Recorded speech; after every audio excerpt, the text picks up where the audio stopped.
Yes, come on, get in there, ladies and gentlemen. The final episode of the Premier League football season before we resume on Boxing Day. But it's the Top 4 podcast. My name is Peter. Guess what, lads? I'm an Arsenal fan. I'm top of the league at Christmas, ladies and gentlemen. I'm joined by Oscar, a Chelsea fan, and England. I hate football right now. Not the biggest fan of club football. International football, however, let's get this show on the road. World Cup in less than 7 days. I think it's coming home. Let's go. Whoa. I'm joined by Rubinho. Big up to Murad. Yes, is back again with the lads from the Top 4. Hey, you know where it's at. Big up aside as well. Yes, hold tight, Rubinho, a Manchester United fan. I'm seeing Yoga Bonito. Let's go. Brazil.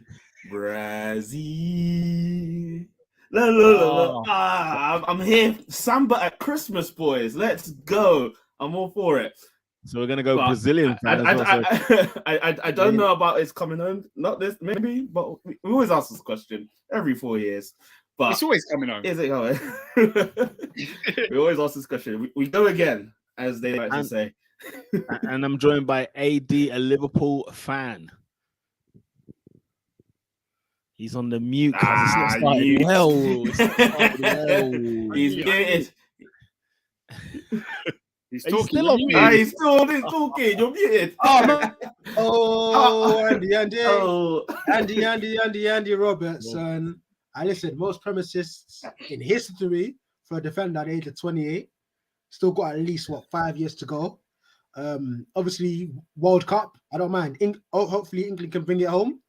If not, hopefully Van Dijk can bring it home so he can solidify his status. If not, and Netherlands hopefully Neymar can bring it home so I can bring his name to the table and ask why is Ronaldinho better than him? Holy smokes.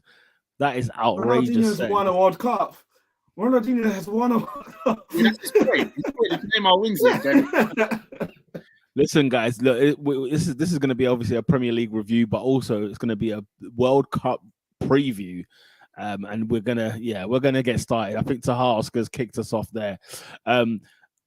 We have to start here. Unfortunately, Mr. I Feel Betrayed. Cristiano Ronaldo has come out of an interview with Piers Morgan. The full interview's out. When is it? Thursday?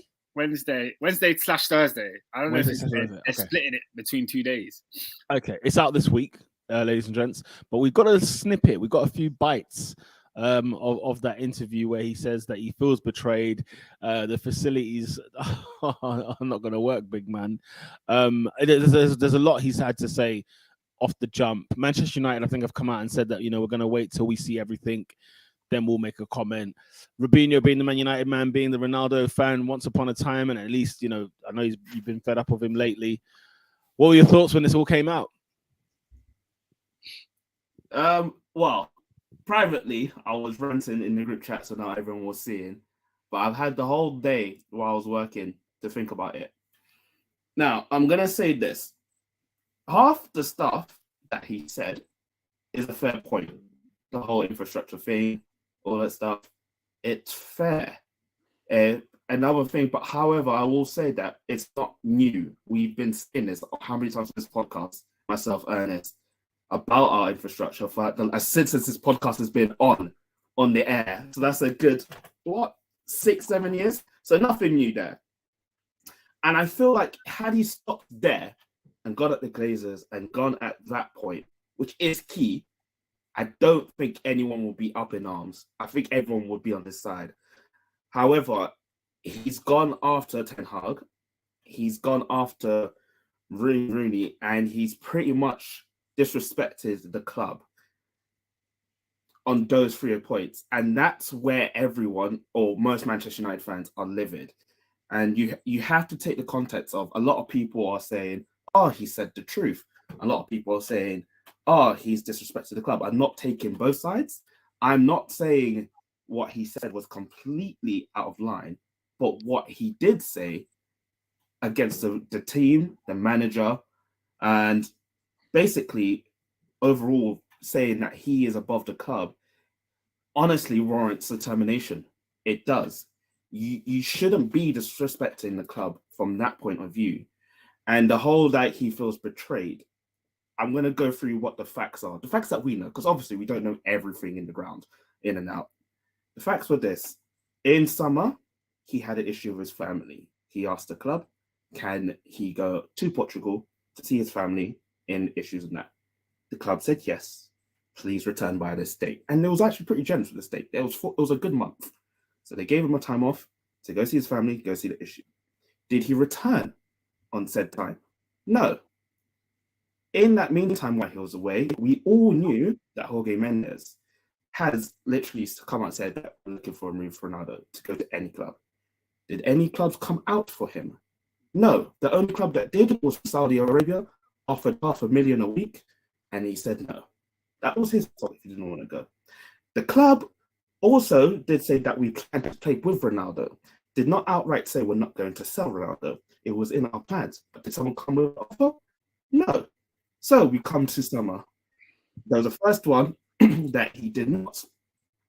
He came for one pre-game just before the season start. He left at halftime. Not only his own, other people did. The whole team reprimanded him. Cool.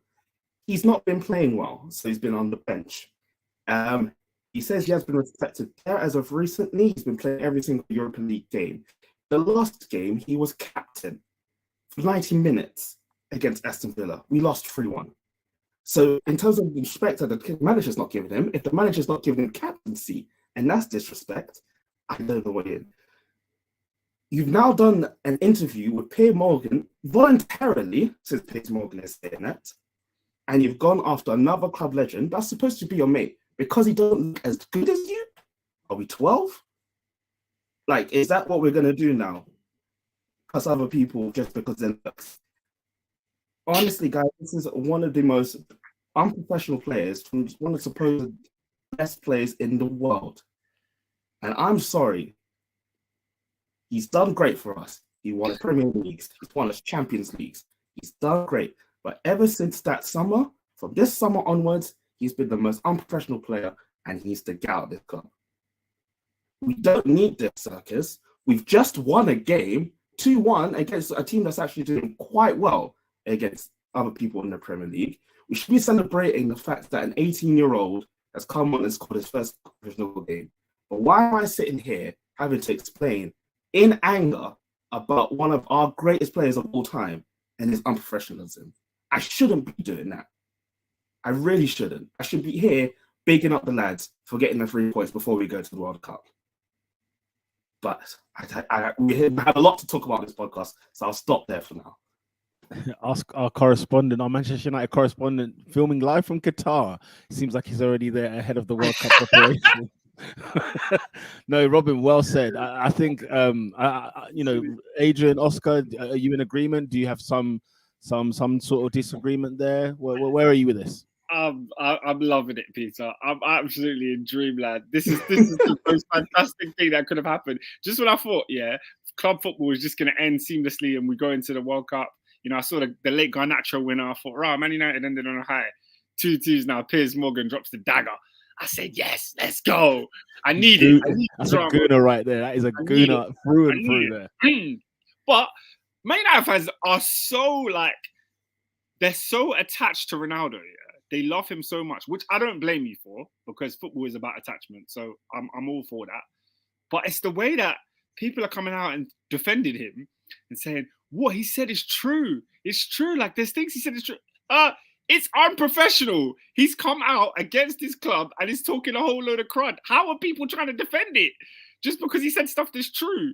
First of all, I kid you not. Today was the day I really found Ronaldo's stand scary. Like, this man can do no wrong in people's eyes, and I was gobsmacked. I was genuinely gobsmacked. Yeah. No, bro, the amount of people defending this interview is it's insane. I didn't think there would be an interview worse than the Lukaku interview, but this is worse. This is worse. He came out and said, I don't respect Eric Ten Hag. If that's ever cut ties moment, it's gone. It's gone. It's over. Ernest is saying it's scary. SW6 said CR7 on straight smoke. The thing that gets me the most about all of this situation is the fact that he's such a child. Like, he's such a little child. Like, I can't believe he's actually gone out of his way. And he doesn't even seem to realise that he is part of the problem of Manchester United. Although some of the issues he was complaining about, hilarious. The fact that he's got the same chef that was there since 2003, hilarious. Man said, why did this? A man said, why did the chef get the straight? He said everything's the same. A man is doing his job. Like, he could be a good chef, all that stuff. He's doing his job, and you're telling him that he has to be fired because it's a new year. No, what is this? That's not what he was saying. What is this? What is this? Everything is the same as when he left. The club is still using Windows XP on the computers. It's still backdated. Everything's old school. No Wi-Fi in Carrington. He's saying, "What's going on?" And that's the thing. And that's when I asked. And that's when I asked in the group chat. I need to know when this was recorded, because since Ten Hag has come in, he's heavily pushed for the renovations. So I need to know. I'm thinking. You remember we're back in the end of summer when he said, "Oh, the truth will come out." Blah blah blah. And that's why I think also how United needs to wait and see. They need to know everything. And I agree. We need to know the facts. Where was this recorded? Why you this? Blah blah blah. But I can't lie. There's no going back. I don't see a way back. AD, what's your thoughts? And it's unwanted. It's just an unwanted circus. It is an unwanted circus, not needed. I think you want the circus. Let's be honest. Man United are fiends for the circus, because it's been the same. I mean, it's at a high level now, but it's been constant. Man United are a subject we talk about off the pitch more often than on the pitch. So it's been a circus for a long time. AD, let's get your thoughts on this saga. Yeah, I just find it bamboozling how fans justified like the manner in which this interview was conducted. It's almost like Ronaldo can phlegm in these men's faces, and yeah, it's CR7. In fact, I remember there was a time, where Ronaldo booted Curtis Jones when we beat him 5-0. I'll never forget. And then like he was so starstruck, like he didn't even try and like fight him or anything. He was looking at him with his arms out like, rah, Cristiano. And I feel like a lot of fans are in that same vein. They're in awe of him. But what I will say is, even a broken clock is right twice a day. And I feel like he will have uncovered a lot of truths, but principally it's a farce. Like for him to say, question this club's loyalty when he was gagging for a move away from the club, it's almost like, well, what do you actually want here? Do you want these people to come on their hands and knees and beg you not to go? Like he's very much an egomaniac. But what I will say is that this is the guy where he's won 5 Champions Leagues. United have only won 2. And you must sit there and say, well, what's the point of that? The point is like this guy's standards. No, this guy's standard. We haven't lost the Champions League. Hold on. Do you know what, bro? Do you know what? For years, Oscar, I'm not gonna lie. For years, I've always thought United won 2. For years. Nah, it's Fergie won 2, but it's 3. Fergie won 2. Okay, first. You know, I've always we flip it. Ronaldo was 1 more. This guy's achieved everything in football. He's scored 700 career goals, and I think the facts that he's come and he said, "Oh, hang on a minute, the infrastructure is the same from when I left 13 years ago. It's disgraceful. Like the same machine that Roy Keane was using to recover from an ACL. That's what you want me to put my body on at CR7. Are you having a laugh? That's how. You want me to submit to Eric Ten Hag? Okay, fine. The guy that was in the hot seat before him, he's not even a flipping manager. What is he? I don't even know who Ralph Ragnick is. But you want me to submit to this guy, and you want us to progress as a club and move forwards. So don't get me wrong. I definitely do sort of see where he's coming from. I see his sentiment. I get it, but he's let himself down. Like that whole he's a diva. And that whole sneak this in, gossip girl thing that he done is poor. And I think we can't excuse it. I'm with the sneak dissing. I'm with the sneak dissing personally. Like, do you know what though, Oscar? You know, like when he said he was going to talk, my truth will come out. You know, we were hearing this time ago, by the way. Like, yeah, it was in the summer when he said this, right? Had he just done it like on an Instagram, what are we saying? Is it because of the fact are we upset about the fact that he feels the way he does about Man United? What's the actual problem here? Where has he crossed the line? I think he's crossed the line in things that he's said about certain people. So him coming out and saying he openly doesn't respect Erik ten Hag is a huge issue, and then him coming out and basically discrediting Ralf Rangnick as a manager is an issue. Let's be honest. Let's be honest, Oscar. I was the first one here before Ronaldo took my notes. I was the first one here when they appointed Ralf Rangnick. Do you remember? You go back and check the archive. Yeah. I had a dossier for this guy because I said to myself, they got a guy from Lokomotiv Moscow who was the director of football there. You tell me what player comes out of Lokomotiv Moscow. All we talked about was his Leipzig career and his Schalke career. Nobody can tell me what he won. To the semi-finals of the Champions League in 2011 when they had Ronaldo. What Ronaldo said? Ronaldo said he's not a coach. He's a sporting directive.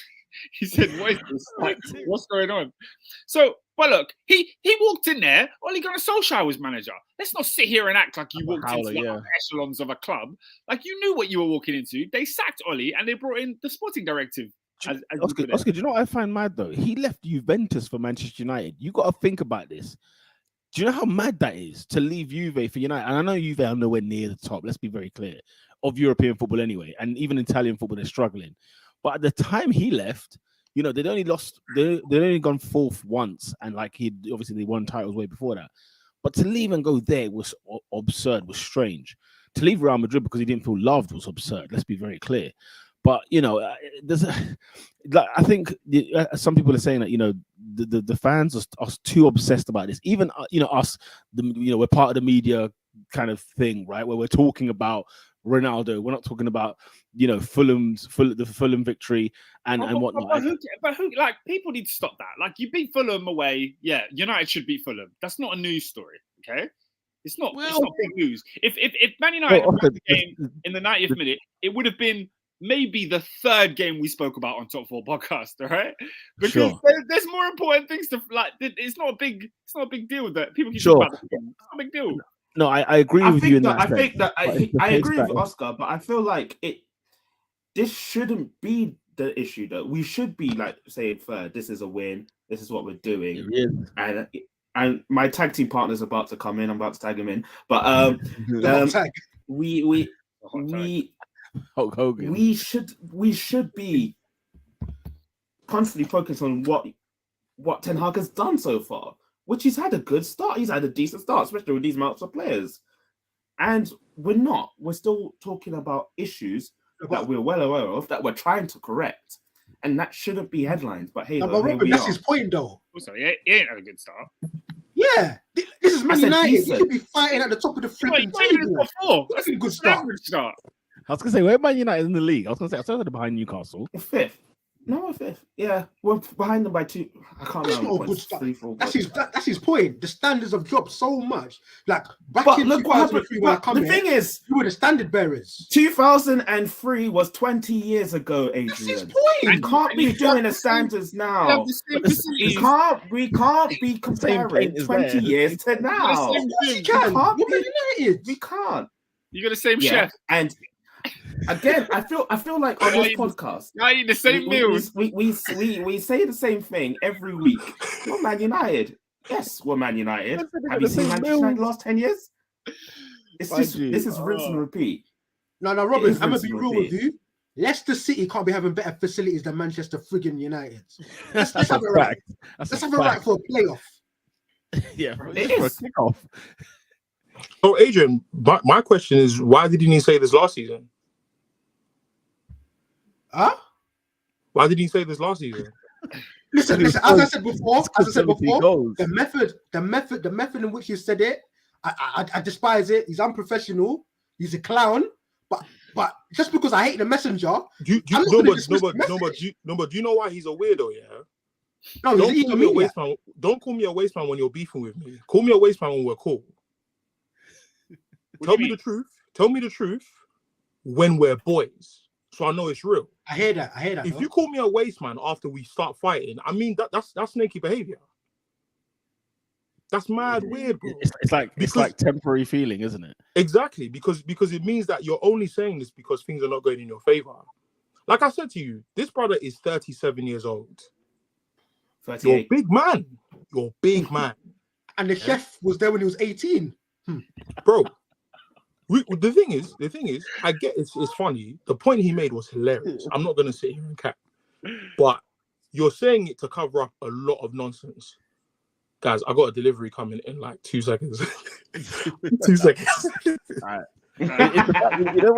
When he took a dig at the chef, even he knew he went too far. He was like, "Look, he's a nice guy, he's lovely," but it's like, like the chef can stay. By the way, like there's nothing wrong with the chef.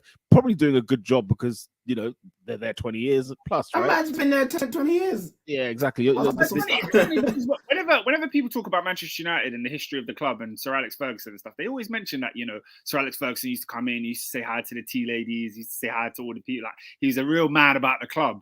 And it seems as though they ain't sacked none of those people. Well, not sacks, but like they ain't hired no one new, no new nutritionists to come in. It's the same guys. No new pensions. You know what I mean? He came in. He said, "What, chips and beans again?"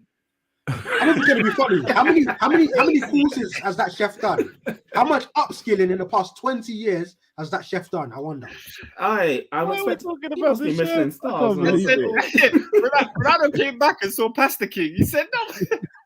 How's Pasta King doing it? You know what it is as well? Do you know what's so funny? Ronaldo's probably got better facilities than Man United in his house. Hasn't he got a cryo chamber in his yard? Yeah. He probably does recovery at home. Screw this. He's come back and he's seen Wimpy burgers. That's what they were serving last season. Flipping, is Wimpy even still in business? Just Wimpy burgers last season. Do you guys remember when we looked at Man United's pre-season meal? Do you remember there was like one day it was a dossier of absolute garbage. Like, why can a football player eat this food? As he's a football player, professional. But boy, oh man, Ernest is back in the building. Talk to us. Endo says, "Why are we talking chefs? Talk football, blood." I mean, because the chef got astray. Who won the weekend? The interview was more salacious than the football. The thing is that so I was watching Jamie Carragher on Rio Sports, and Rio was and Jamie Carragher's like, I don't understand how none of you United fans saw this coming. And I'm like, I said this to United fans in the summer he came. This is not the honeymoon signing you think it is. Yeah. Also, as has been proven in many times in any of these clips, he does not love you United fans like you think he does. I have been saying this for years. Outside of the 2 years when he first came, he has been trying to get out of United every other year. Think about the decision making. Think about the decision making of a man who has won 5 Champions League trophies. Not getting, I don't want to say he was booted out of Juve, but it's very clear that top players at Juventus didn't want him there after a while. Do you see what I'm saying? It was almost like they were implying they won trophies in spite of Ronaldo. And Carragher was making a good point today where he said, no, the club he goes to after United will not be on the stature of United. But it's almost like because of how big his following is and how big of a character he is, this guy is Thanos. He's a big deal. Ronaldo's one of the greatest players we've ever seen and we will ever see. Yeah. And so when you sign him, you're signing someone who can be almost in terms of following bigger than your club. I'm saying like after Madrid, Juve, United, but that is downhill from here. Do you see what I'm saying? And you're looking at a player that has just come from those sort of circumstances. The first thing I asked myself as a United fan, why has he come to United? That was the first question I asked. Because if I'm following the train of thought that I've seen throughout the years, Cristiano Ronaldo is about Cristiano Ronaldo. But this is why I said he should go to City. Jamie Carragher implied the same thing I've been saying. Because I think Joel Bayer asked him, he was like, what do you... because he didn't play for a club that was people need to stop this type of chat, man. I think it's just disingenuous. This guy won the Champions League, man. He's played with some great players in his career. Like the point he's making makes perfect sense, which is Manchester United fans wanted him to come to United because Carragher saying, was signing Ronaldo worth all of this? Rio saying yes, because it meant he didn't go to City. And what did I tell you guys 5 times, 6 times last season? They will win the league without him. So what is the difference? They've won the league anyway. You scored your 18 goals. Great. That's good for you. That didn't do anything for us. We finished 6th last year with your 18 goals. So and now we're playing better without you. Who is the bad guy here? It's not Eric Ten Hag. Do you see what I'm saying? Now, another point. Thank you, Lola. You can't disregard points based on something. That doesn't make sense. That's like saying that because you didn't play football, you can't critique football. That doesn't make any sense to me. So, the thing with Ronaldo that he's done, he's shown everyone his true colors. Now, Lola made a point about him being given a captaincy. Now, I've scratched my head about this one because I felt like, what was the reason? Now, I think, and I could be wrong, could be way off. I think he's extending an olive branch to Ronaldo, if I'm being honest. I think he's looking at it from the perspective of, you know what? You've done your time, you've done your crime, you've done your time. Bruno's not here, Maguire's not here. You're the most senior player in this team, you're the most accomplished player in this team. Here's the captain's armband. Now, I've told you guys for a long time, we don't have leaders in this team. People were saying, oh, give it to De Gea. I don't trust David De Gea just as much as I don't trust Ronaldo. So it's like, who do you really give it to? So it's a mistake I can allow Ten Hag. But in my opinion, if I'm trying to look at the positive aspect of it, I think he was extending him an olive branch.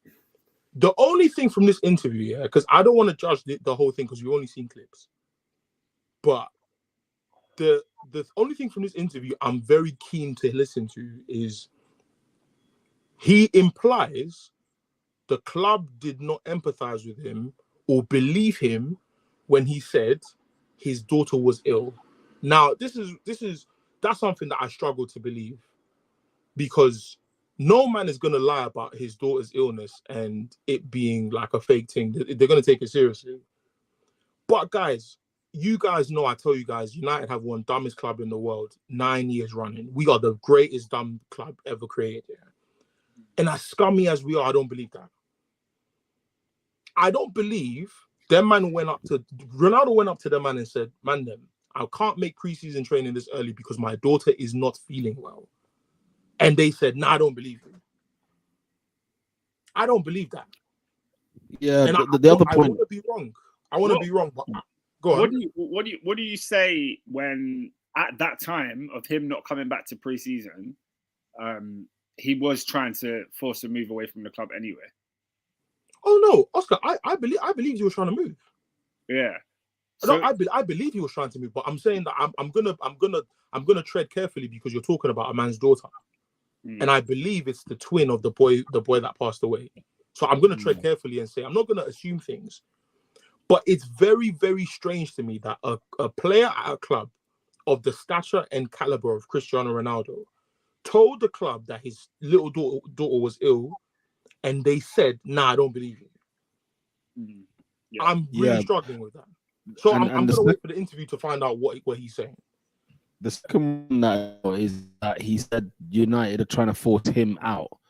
So it was a case of like he wanted to stay, but then they're trying to force him out. I'm waiting to hear how that story unpacks, whether he means last season or whether he means like, January. He said this season and last season. Yes, I think that's what he said this season and last season. So I'm intrigued to see how this interview unfolds. And we have to also hear the questions Piers is asking.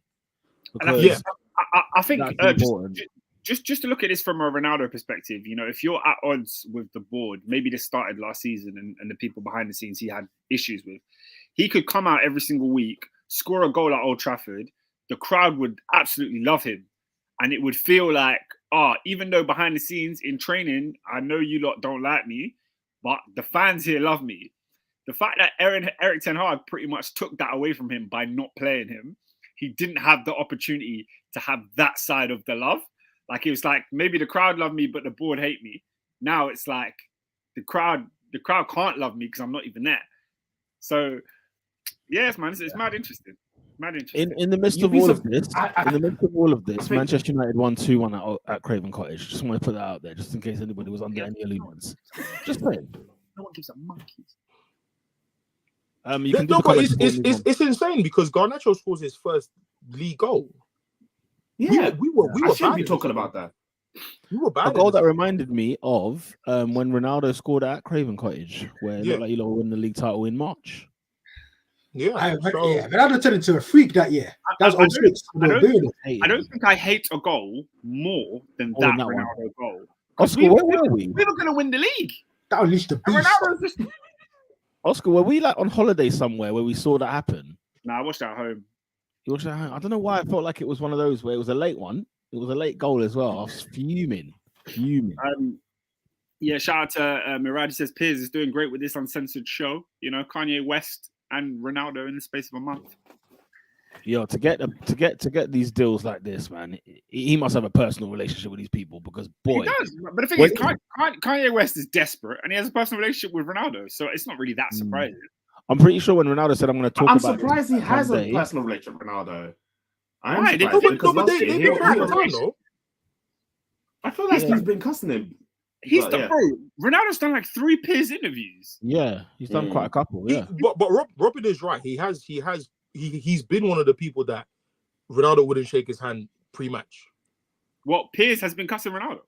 Piers said, Yeah. was it not before he left? Said It was something before he about left, yeah. Ronaldo is a spoiled brat. Why would anyone to celebrate him? Okay. But obviously Ronaldo's going to shake his hand, isn't it? Because that's Yeah, his but guy, now, isn't it? Piers is he's a brown noser, isn't it? He's a bit of a... And this is Oscar. This is why you see me. I question man's mentality when you're friends with certain people.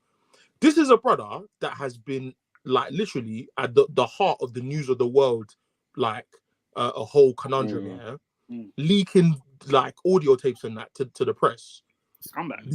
Because you and Meghan Markle said she weren't feeling you spent the whole of COVID onto her. And I'm like, my bro, Ronaldo's seen all of this. That's the guy you want to be friends with. All right, cool. That's your guy. And it's the fact that when the article leaked, Piers Morgan, the first thing he posts is The Sun, the headline of The Sun newspaper. It's like, it's so Oscar, I don't think you understand. I Sums him up, watched innit? the Fulham game. I watched the Fulham game and I was like, yo, we struggled in that second half. And we got a W literally in the dying seconds of the game. Garnacho, shout out to you. Yeah. I would say as well. Fulham are a good side this season, by the way. They're ninth They are. in the league this year. So They're not an easy team to beat, and surprisingly so. Bro, But we got Willian something out was there. hooping yesterday.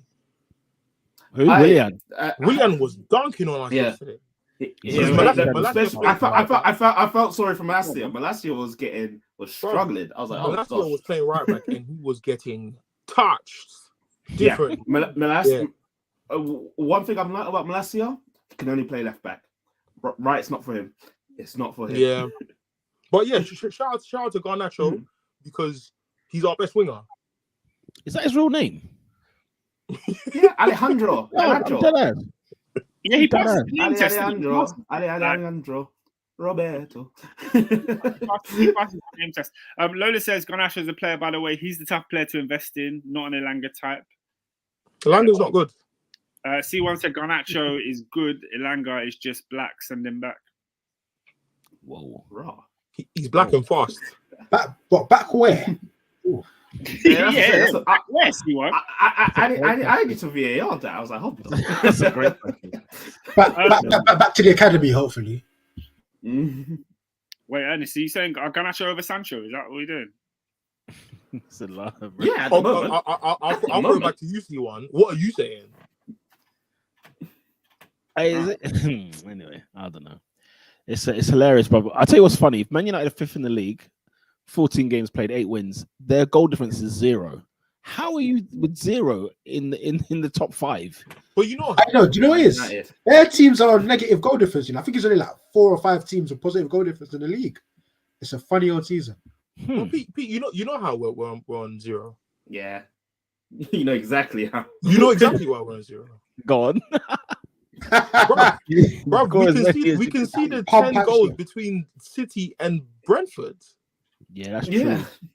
That's a madness. I can't believe Brentford gave you 4, man. I cannot believe that.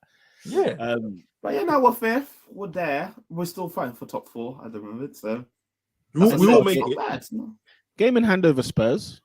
We will make top 4. You're 3 points back. Ernest, you're finishing above Spurs. But my point is there's still Newcastle, there's still Chelsea, there's still Liverpool. Brother, we're not making top 4. I mean, I think Oscar might be a bit twitchy with Chelsea. Chelsea are Oscar. 3 points behind us. I'll wait and see. It's not as far as you men are making. We're not even halfway through the season yet, so I'll wait and see. I lie. This is rough. Yeah. No, That's true. why I'm saying you can True, still but fight. I'm saying we're there. United don't look good and they're fifth. That worries me. Stuff like that concerns me. Yeah. You know what I'm saying? The problem with us is that our squad is thin. Thin. We need to invest in January. Our squad is thin. Ernest, what happened? I'll tell you what happened. Obviously the mad thing happened, I suppose. Because I remember like United had a bare attacking depth. But then again, Yeah, you we got rid of them all. that used to be stocked. We Yeah, had we Ronaldo, got rid of Bear, man. Yeah. Igalo got rid of Bear, man. He got rid of Bear, man. What you lot need to do, you should just sign Mario Cardi in January for a loan. Wait, hold on. Peter! I just realized. Is Peter holding a microphone? Yeah, he's been doing it for the last few pods. He's been holding a microphone. He thinks he's Robbie Lyle. Hey, Oscar, you know them youth passes that hold the mic at the bottom and I feel like I'm talking about a hilltop. on the This mic. guy. It's bad. That's what with the tag fit. Do you want me to hold that from an MC, blood? You want me to hold that man to MC? Listen, yeah, we lost Bear, man. And United lost bare man for different reasons. Remember, Mason's at home. Yeah, I mean, is even at home anymore? I don't know where. Honestly, I don't know where he is. What I'll say about him is that he's still got a squad number. Don't be surprised if you see him kick a ball for Man United by the end of the season. The last news article I saw of him, listen, it's over. Stick a fork in him. It wasn't looking good, bro. Yeah, I know. When you see the artist court renditions, stick a fork in him. You know what I don't get? He's been outside with no trim. Ain't lockdown. Go, man was looking scrap. I said, brother. I said, you're going to I said, no barber wants to touch him, you know. Yeah, don't touch him with a barge pole. Guilty by association. That's crazy. Brother. No, because I was like, hang on a minute. Has he been in the cells all this time? Trim was looking mad. Anyways. I know. You know what, guys? Yeah, speaking of like scandals, I mean, I've just finished the FIFA Uncovered on Netflix. Oh, I need to watch it. No, Ernest. Oscar, how have you not watched 2, 3, and 4? I'm halfway through 2 with the Costa Rica team. It's outrageous. It's outrageous. Football is so bent. It's unbelievable. Adam is bent. It's so corrupt. Really? No, Ernest, brother. When I say corruption at the highest level, and you know, like we use words to, buzzwords, right? But we're talking like the definition of corruption. No, the sport is a money laundering scheme. Like, yeah, the entire sport. Oscar's not exaggerating. I learned in this week. I have learned that sport and football is a money laundering scheme. They're just moving money around. It's so bent. It's unbelievable. Hold on. So that video, of the brother saying the World Cup is for North Korea and sprayed money in Blatter's face. Is that real? That's a comedian. Like, yeah. I forgot his name. What's my man's name? I don't know his name, but he does it. I think when Blatters has stepped down or something like that, that's when it happens. So but yeah, I think his name is Simon Broderick or something like that. He used to do pranks around football where he'd go around and do different things. He's the same guy that England went to a David said his name's Lee Nelson. Yeah, Lee Nelson. Yeah. Oh, Lee Nelson. Lee Nelson is one of his characters' names. Do you remember the Lee Nelson show? Lee Nelson show, BBC Three. Yeah.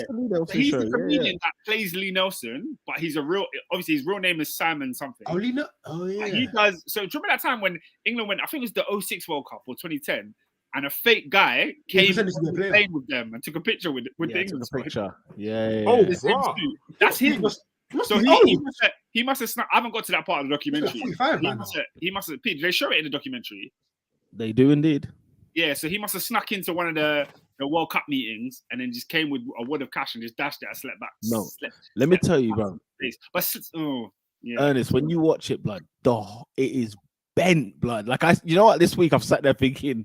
Because I said to somebody at work today, I said, "Why do we still support football when it's bent? When it's better than a £9 note?" Because I think the illusion is good for us. Yeah, it's an escape, isn't it? It's exactly. An escape. Exactly. It's so bent. It's so bent. So far, what I've seen hasn't actually brought the game into disrepute. but What do you mean, Oscar? You're halfway in episode 2. Yeah, as in it's, the organization of the game is bent, but the actual games are still intact at this point. Okay. So what World Cup bid are you on at the moment? Then we do need to move on. I was the South Africa one. Oh, so you've seen Argentina and all that? Yeah. Okay. We need to move on, Pete. Yes, let's move on. Who else played football this weekend? Should we talk about the team that is top of the league at Christmas? The Arsenal FC. Ladies and gentlemen, beating Southampton. Who do we play? Wolves. Beating Wolves United, Wolverhampton Wanderers away 2-0.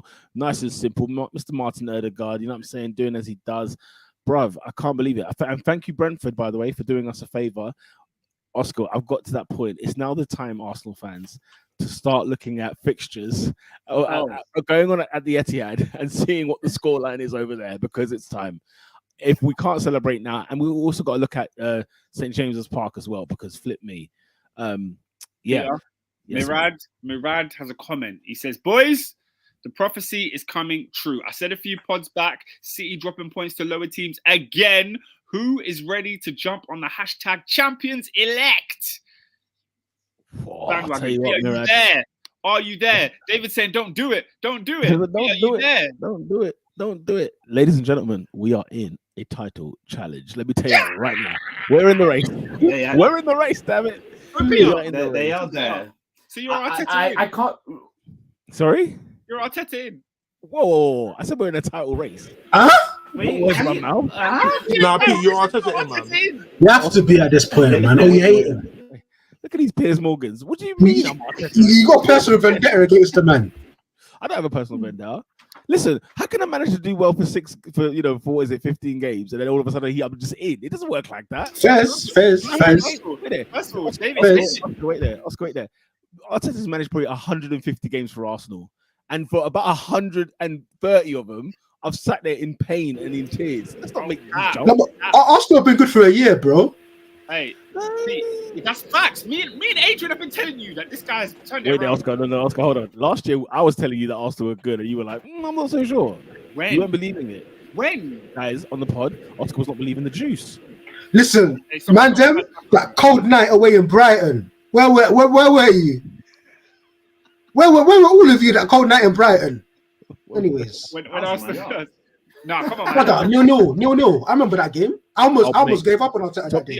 Tommy Yasu got peppered, bro. I remember that. There's a few comments I need to read out here. David said it's only a 14 games, guys. I think David's worried about the wrong 14. Wait. What do you mean only 14? In what capacity? Expand, please, bro. We've only played 14 games. They've only played 14 games, my guy. So it's not really Christmas. This is where we start taking clips for the end of the season. Clip it. Arteta in. Let's clip that one. That's not outrageous. Arsenal are in a title race. They're in the title race. Look. Yeah, it's not outrageous. I will say this. Champions elect, but there is a race, guys. Champions elect there is a race at the moment. Champions elect I'll never agree with that. Champions elect is wild. In November, it's wild. Do you know what that means? That means like it's a landslide. You're like 17 points clear with like 10 games to go. Listen, you know what I'm saying? It's when Man City turn up in March. That's what we call Champions elect. But look, I mean, we're 5 points clear. We will say this. You are Arsenal are in a title race. That's Has to be said. Has to be said. Which is the most surprising thing I think I've ever said in a long time. Peter, yes. Baraka just he wants to know. So is he Arteta? Are you Arteta in? No, not yet. I'm not all the way in. I have to say this. I need to ask you if, in the event that Arsenal win the Premier League, will you apologize live on air? About what exactly? Well, Robin, there's of course he's apologizing. I'll force him to apologize. For doubting him. For all the criticizing, for asking him out. Oh, Pete, I need to ask. You don't have memory as a goldfish.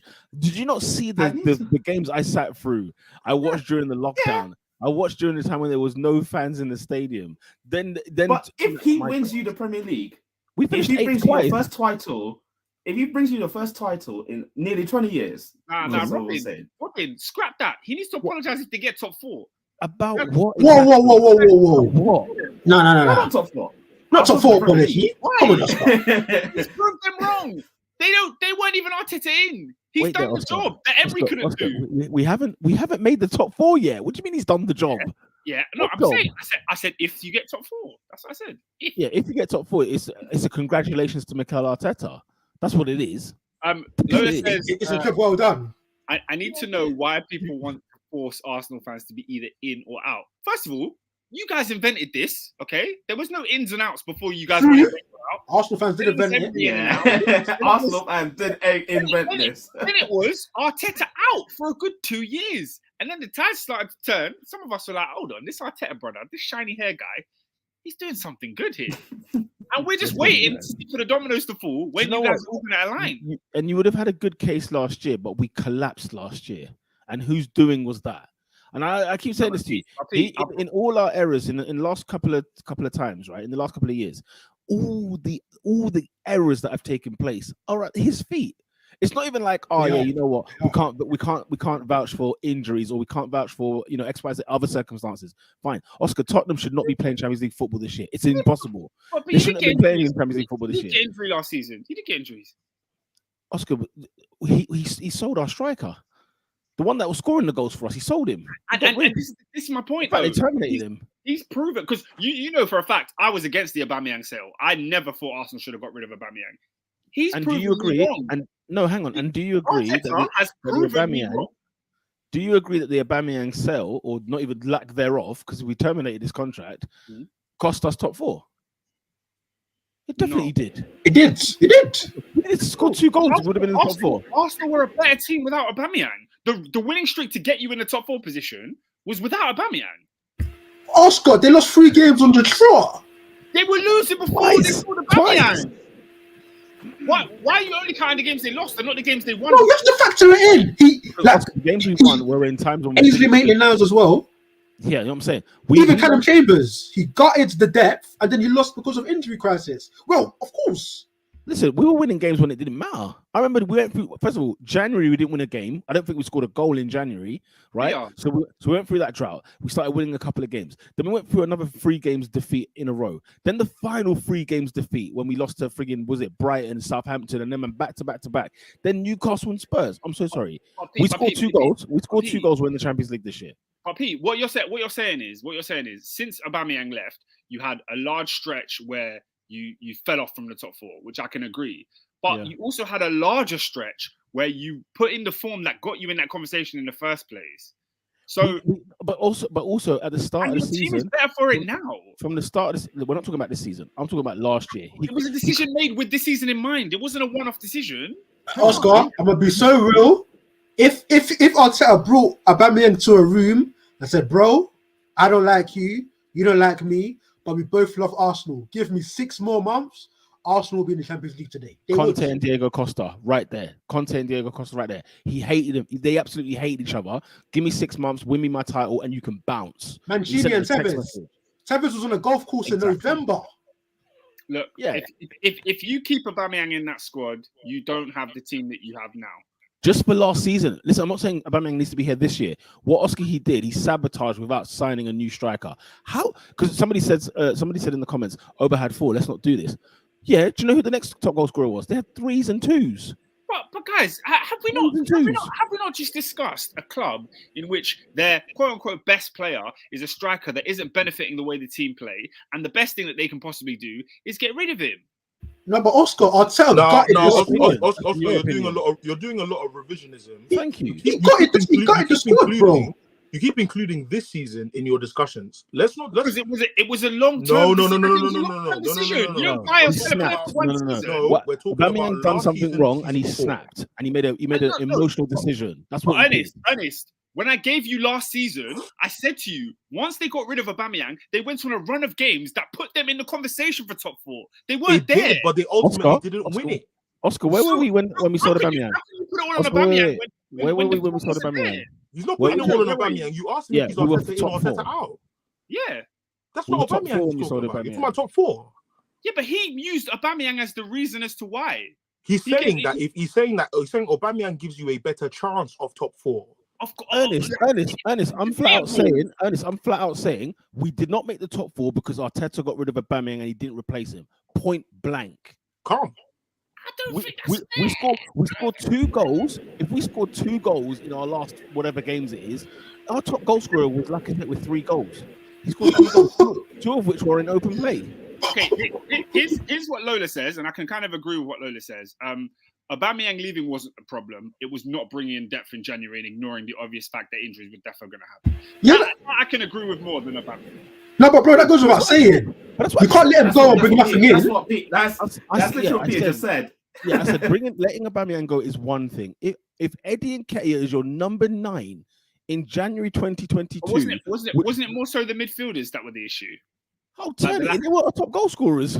No, as in you didn't, because I remember there was a period of time when Partey was out and you didn't have a midfield replacement, and it was just like. So imagine that. Yeah. So we go into January knowing that we need to strengthen midfield, but what did we do instead? We took out Maitland-Niles, we took out Callum Chambers, and we took out Aubameyang. Okay. What did we bring in?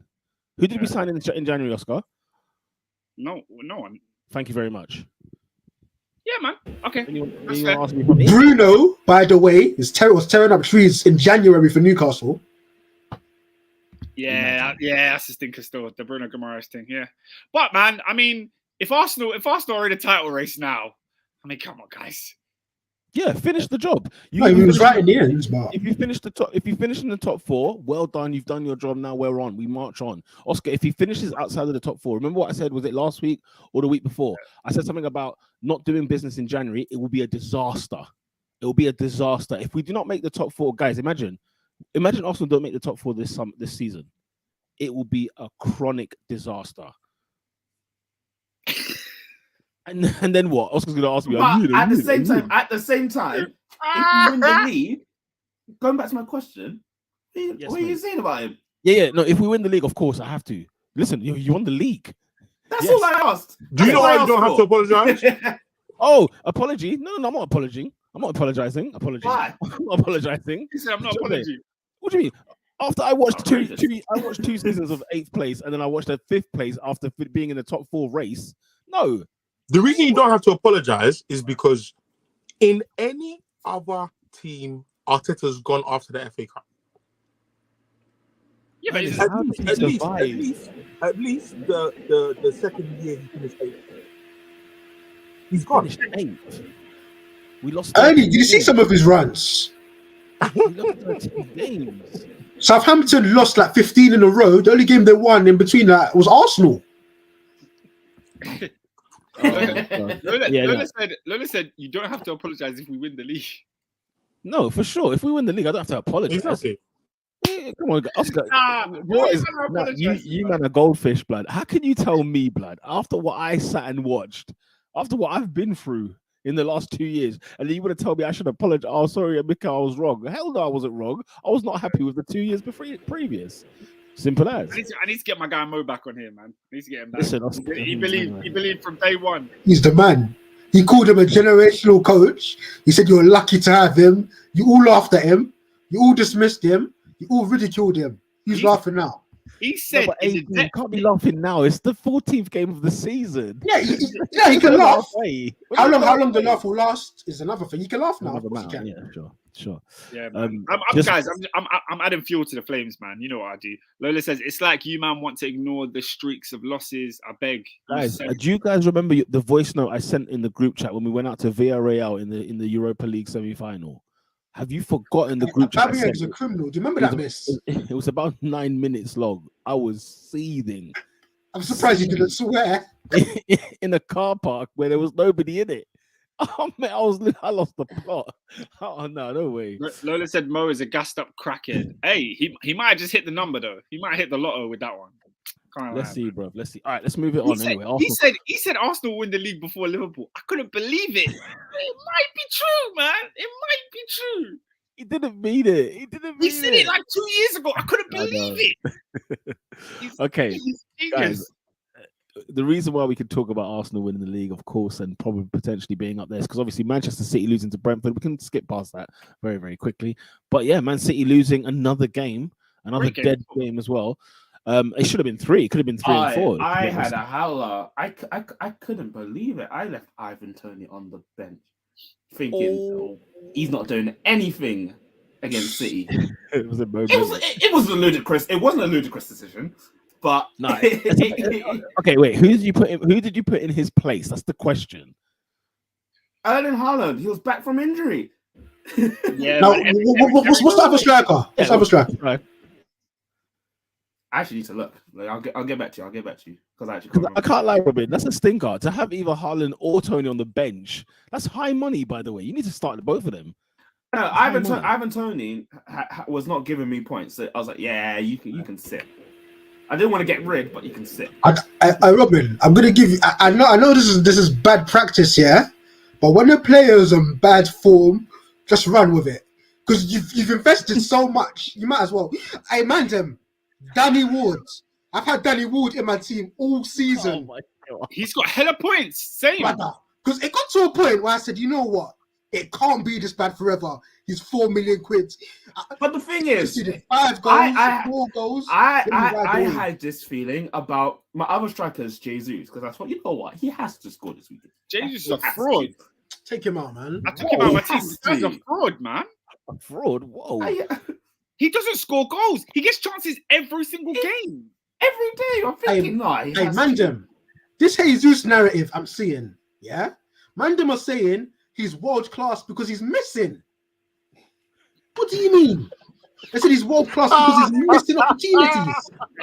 I couldn't be. Listen, if you want to big up a man's link-up play, if you want to big up a man's overall influence in your team, I've got, he's dribbling, he's touch, whatever. I've got no issue with it. But not lie. I think on big chances missed in the league, he has something like 14. Man, they were telling me that's world class. Anyway, each to their own. I can't deal. Oscar, quick comment on City. Assad says, call me mad, but this City team is low-key overrated. I've been saying it for a while. That backline is Higgy. Their style of playing as good as it used to be. Thoughts? Overrated? Oh. I mean, they got a goal machine that scores about 30 a year. I don't know. That's his point, though. Team, innit? Team. Yeah. No, listen, Assad could be right, yeah, but I'm sorry, man. The league goes on till May. And City could easily get. We know they're due 95 points. Their 13-game win streak. Like. That's the thing that people always forget, Oscar. Oscar, I love that you brought that up. Everyone forgets when City do an 11 to 16 game winning streak. It happens every season, for crying out loud. So in the middle of the season, where no one cares. No one, because they might win 2-0 at Southampton here. Lola spitting facts, by the way. Let's see what she's saying. The City team sold all their players who like to run in behind. They're more reliant on Haaland than people want to admit. Interesting. I haven't paid attention to seeing that. So if you look at the Centurions to now, and they're missing Sane and Mahrez type of players. Interesting. I'll have to pay attention to that. I have to have a look. Interesting. City are running on autopilot. Listen, when they charge up, it's a myth. That's the thing, bro. It's like the Man United, old school Man United days. Fergie was like, look, get to February, lads. Just get to February in touching distance. Then we kill. We go for the jugular. That's what he used to always do. You know what they used to say in Premiership years? This is when Fergie used to hit the gas. And then I'm seeing Paul Scholes scoring a volley from 30 yards away. And the compilations, and Beckham is celebrating when Fergie used to hit the gas. And Pep's got that in it. When Pep hits the gas, 15 games in a row. There was one time, I kid you not, I think Pep done like 16 or 17 games in a row, lost or whatever, then done it 17 games in a row again. and then Liverpool tried to compete with that. We done well, man. So we done well. I don't know what to say. Yes, I'll tell you who else lost on the weekend at St. James's Park, people. The Chelsea, the Blue Boys. Oscar. Chelsea. Oscar, Chelsea losing at thanks to a former Arsenal Joe Willock goal. Fantastic strike, of course. Have to get a Haaland mensch. Oscar, the Chelsea situation. I mean, you're 8th in the league at the moment. You're behind the likes of Brighton, obviously Newcastle looking phenomenal and stuff like that, right? And you're toying with Fulham. Yeah. What's going on? Like, why is this not working like as it should? Can I ask you a question? Can I ask you a serious question? Yeah. Who is Chelsea's front three on Saturday? Who was it on Saturday? I didn't see I can't remember the front three. I know Pulisic was there. I need someone on this podcast to let me know who was Chelsea's Armando front three. Broja Yep. led the line for definite. Yep. Hey, where did that young boy play? Was he left wing back? He played left wing, left back, left wing back. Yeah. I saw a compilation with him in the Carabao Cup. Before we move on, Adrian, before we move on, I need someone on this podcast to let me know Chelsea's starting front three against Newcastle United on Saturday. Oscar, it was Broja, Mason Mount, and Conor Gallagher. What the flip? It was he? Listen, Potter's sabotaging this Chelsea Yeah, side. say it again. Say the front three again. Yeah, it was Cobham. Orlando Broja, Say Mason the Mount, front was the three Cobham. again. and Conor. Oscar, why did he do this? I Against can't lie. Newcastle. That is a criminal decision. That's Man took Newcastle. absolutely He outrageous. took Newcastle for Steve Bruce. This is a You know, first place you know Premier what's League mad? side. Havertz would have been much better, but hey ho. No, of course not. Of course not. Like I walked into this game knowing we were going to lose. Yeah, but to go into a front three with Hey, why do you think we're gonna lose? Broja, it's criminal. No, he didn't say he did say it last week. He did say it last No, week. I'm saying why. As in, why do you think you would lose? But also, that front three is a disgrace. He threw the towel in. He threw the game. That's like you. I don't think people are deep in Wow. it. Look at Lola says it was wrong. Mount Gallagher behind Broja. It was wrong. It was My wrong. God.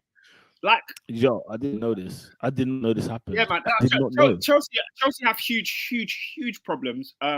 Mainly the midfield was a problem in that game. We couldn't control the ball. Newcastle dominated us as you would expect. But the outlets going forward, like Broja, he had a poor game. But like, what do you expect him to do? He holds the ball up. There's no runners. He's got Mason Mount and flipping Gallagher next to him. What's he supposed to do with that? What's he supposed to do? I'm gobsmacked. I'm absolutely They're gobsmacked. saying we played 6 midfielders. It's crimes against humanity. It's crimes Lewis against Hall, humanity. who He couldn't control the game. Fair enough. Let's stick on that for a second. We played 6 midfielders and couldn't control the game. Shocking. Absolutely shocking. All I'm hoping is that these 6 weeks during the World Cup, Graham Potter and his team are in boot camp. They are sitting down. They're not watching no World Cups. They're watching old Chelsea tapes. They're studying the opposition in the Premier League, and they're figuring out how can we get this machine to work. They have to be in a 6-week youth camp, training intensive.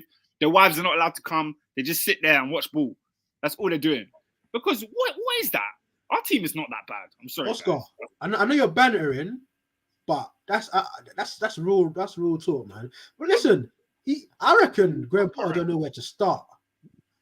I don't think he knows who's good, who's bad. Like he's using this time as a priest because that's an experiment. That's exactly what that was. Mount and Gallagher behind a 20-year-old. That's a pre-season lineup. That's what you do. You know what that is? When you see what's going on. Pre-season after a tournament when the players ain't been released yet. Even if I saw that in pre-season, I would lose it. If I turned up to Cobham to watch a training session and I saw them doing drills with that front three, I'd lose it. Why are you training with that? It doesn't make any sense. It's a joke. Wow. I'm gobsmacked. Shout out to Lola. He says, "No, I rate Potter, but what he's doing, it's early, but is the heights getting onto him? You should have gone. Is he having a nosebleed? Is he having a nosebleed? It's too early to tell. It definitely. Somebody said, Endo said it's looking like Moyes at United. It definitely does have that vibe about it. I'm willing to give him time just because I genuinely like the way he plays football. Like he's a decent manager. One thing he done that was absolutely disgraceful. Taha says this. There's a kid, Amari Hutchinson. He told him not to go to the Jamaican national team so that he could be in the first team squad for Chelsea's either League Cup game or the league game afterwards. He was on the bench for both and didn't touch the pitch either time. That's just a bit disgraceful, isn't it? It's just a bit rude. But other than that, I'm glad to see the back of this club. Chelsea's last win in the Premier League was on the 8th of October. This is unbelievable. You haven't won in like 6. Yeah, man. You haven't won in 6 games. Wait, Ty says, I thought Potter was a man of football. Hey, look, let him cook, man. Let him cook. It was disgraceful. I'm not ever going to back that. That's disgraceful. But let him cook, man. Assad says, I don't feel hurt when Chelsea lose anymore. I'm numb to it. These players are done.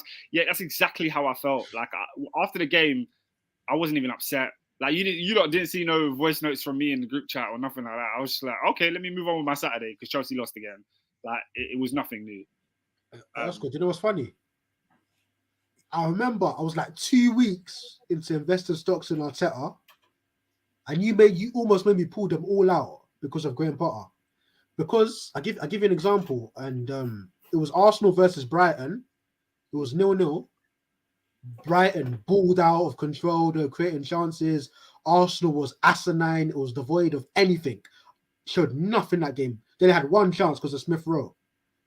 And then you made some compelling points. You were like, look at what Potter's doing with this team. Why can't Arteta get better players playing football? And I told you, bro, it's not easy. Yeah. When it's like you can play good football and be 14th in the league and nobody cares. But when you have to marry football with results, it's a different ball game, bro. And he's struggling right now. Because, and I remember, yeah, go on. No, I remember when Tottenham had sacked Nuno, bare people were talking about, oh, get Potter for Tottenham, he'd be perfect for Tottenham. And I remember I was in a space, I was telling Tottenham fans, you don't want Graham Potter right now because Graham Potter has never had the pressure to win. He's never had that. He's maybe at Ostersund's, cool. He never had that in English football, the pressure to win every single week. He's feeling that pressure right now. Can he hack it? Time will tell. Time will tell. And I think as well, because the thing is with Graham Potter, people will get into him and say he doesn't know his best team.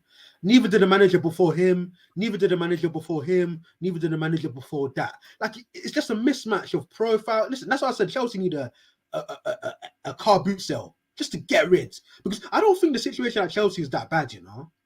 No, neither do I. I don't think they're that far away. If he's able to get that best team, that best 11 on the pitch, week in, week out, the situation at Chelsea is not that bad.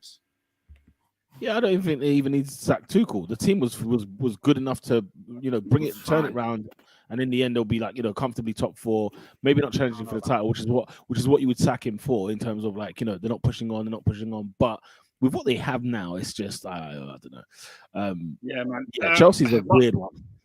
Just to finish up on Chelsea, Mirad says Chelsea should stick with Potter, learn something new, and trust in the process. You know what? I've learned from Arteta, and I'm just going to stick this one through, guys. No, Potter. It's not to say Potter is not the man. He clearly is, but we're gonna. Every question will be raised because week in, week out, all I've done is raise questions. Because I'm like, huh? What's this about? Yeah. What's that about? What's going on here? And by the way, Eddie Howe, by the way, is a fantastic manager. I just want to say this because the job he done at Bournemouth deserves its own plaudits, right? It was a phenomenal job. Remember, when he took over at Newcastle, they had one win in the league in like 18. And he got that team finishing in the top half. And now he's got that team third in the league at Christmas. Phenomenal. And Newcastle are playing brilliant football as well. That's the other thing you have to they're a team when you go to St. James's Park, they will kill you. They are ahead. They are ahead of schedule. It's really annoying. And even their away performances, how dare you put 4 past teams away from home?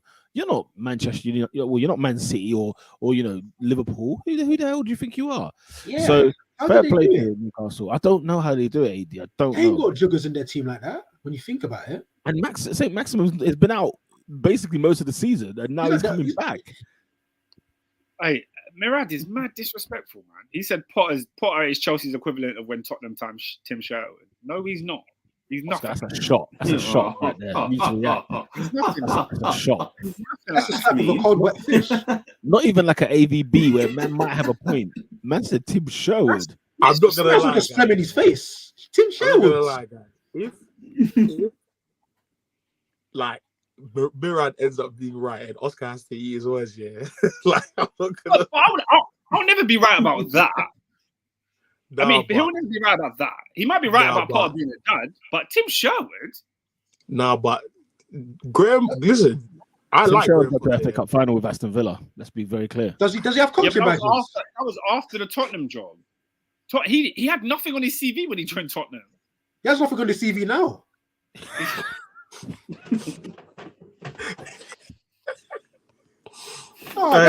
That's an insult, man. No, you don't even manage anymore. All he does is spend his afternoons talking about what Arsenal players wouldn't get into the Tottenham team. Yeah, that's all he does. All he does. All he does. This guy's got a Premier League medal with Blackburn, but I've never heard him talk about that once. Have All you he not talks seen about that- is what Arsenal players will get into Spurs side. That's exactly spot on. Ernest. Have you seen that clip of when Spurs were playing Liverpool and they have a corner and he's commentating on the game and he's just like, "There's no danger here. We've won every corner so far. We're just going to see this one out." And then Liverpool score. That's the funniest clip ever. There's so many moments when he threw his gilet off at the Arsenal game, the North London derby at Spurs. I'll never forget that.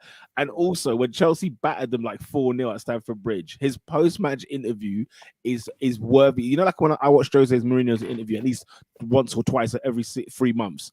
Tim Sherwood interview post-match against Chelsea, guys, it's a butch. Have a look at it. What about he did a salute with Adebayo? I was going to say that Adebayo Tim Sherwood link up was monstrous, you know. Hey, I swear Adebayo capped 17 in the league that season. Capped 17 in the league that season, you know. Hey, you know Adebayo's got at 97 Premier League goals. 17 in the league. That's CR7 numbers. I mean, listen, man. He needs some respect for his name, and he's a bit funny. Right. Before we move on, I do have to apologize. Assad has hit me up with something I said, and he says, "Oscar, you're on my hit list. I remember telling you that losing Ruzico was big, and you said Koulibaly is an upgrade." He's looking like, those of Chelsea fans use that upgrade words. "Hey, man, them Bad. Koulibaly is trash. Oh my god! How much did you pay for him? He's so bad. He's like 36 million. I think they spent. He's Listen, a dog. Ernest, do you know when I knew he was a dud? Do you know when I knew he was going to be a dud? Yeah. Do you know when I knew? Yeah. You ready for When he it? came to the Emirates. I ain't even got there. I was at that game. When he called John Terry and asked if I could use his number, get out of here. Wait, Get what? out of here. Have you not seen it? Wait, Adrian, have you not seen it? I really saw that still. He called John Terry to ask, "Can I have the number 26?" And John Terry said, "Yeah, you can have it." John Terry was on the phone under duress. What can he say? No? He had to say yes. And You know what? I kind of respect it, though. What do you mean you respect it? He wears 26 at Napoli. Just fling it on. No, as a man showing respect to the history. Yeah, of because the, nobody had 126 since Terry in it, so it was a bit. You know what? But yeah, man, he's been stinky. I can't lie. He's been absolutely stinky the past couple weeks. So his performance against Leeds, I was like, "Oh, yo, the Leeds performance was a shambolic. Not good." Even against Leeds, I was trying to mask it. It was an eye raiser. It's that Man City game in the League Cup. My goodness. Put it this way, Oscar. Chelsea are going back in the window for a centre half. Let's just put it that way. No. Our centre half is actually playing for Brighton at the moment, and he's putting in stellar performances at the Emirates and flipping the Brighton stadium. Wait.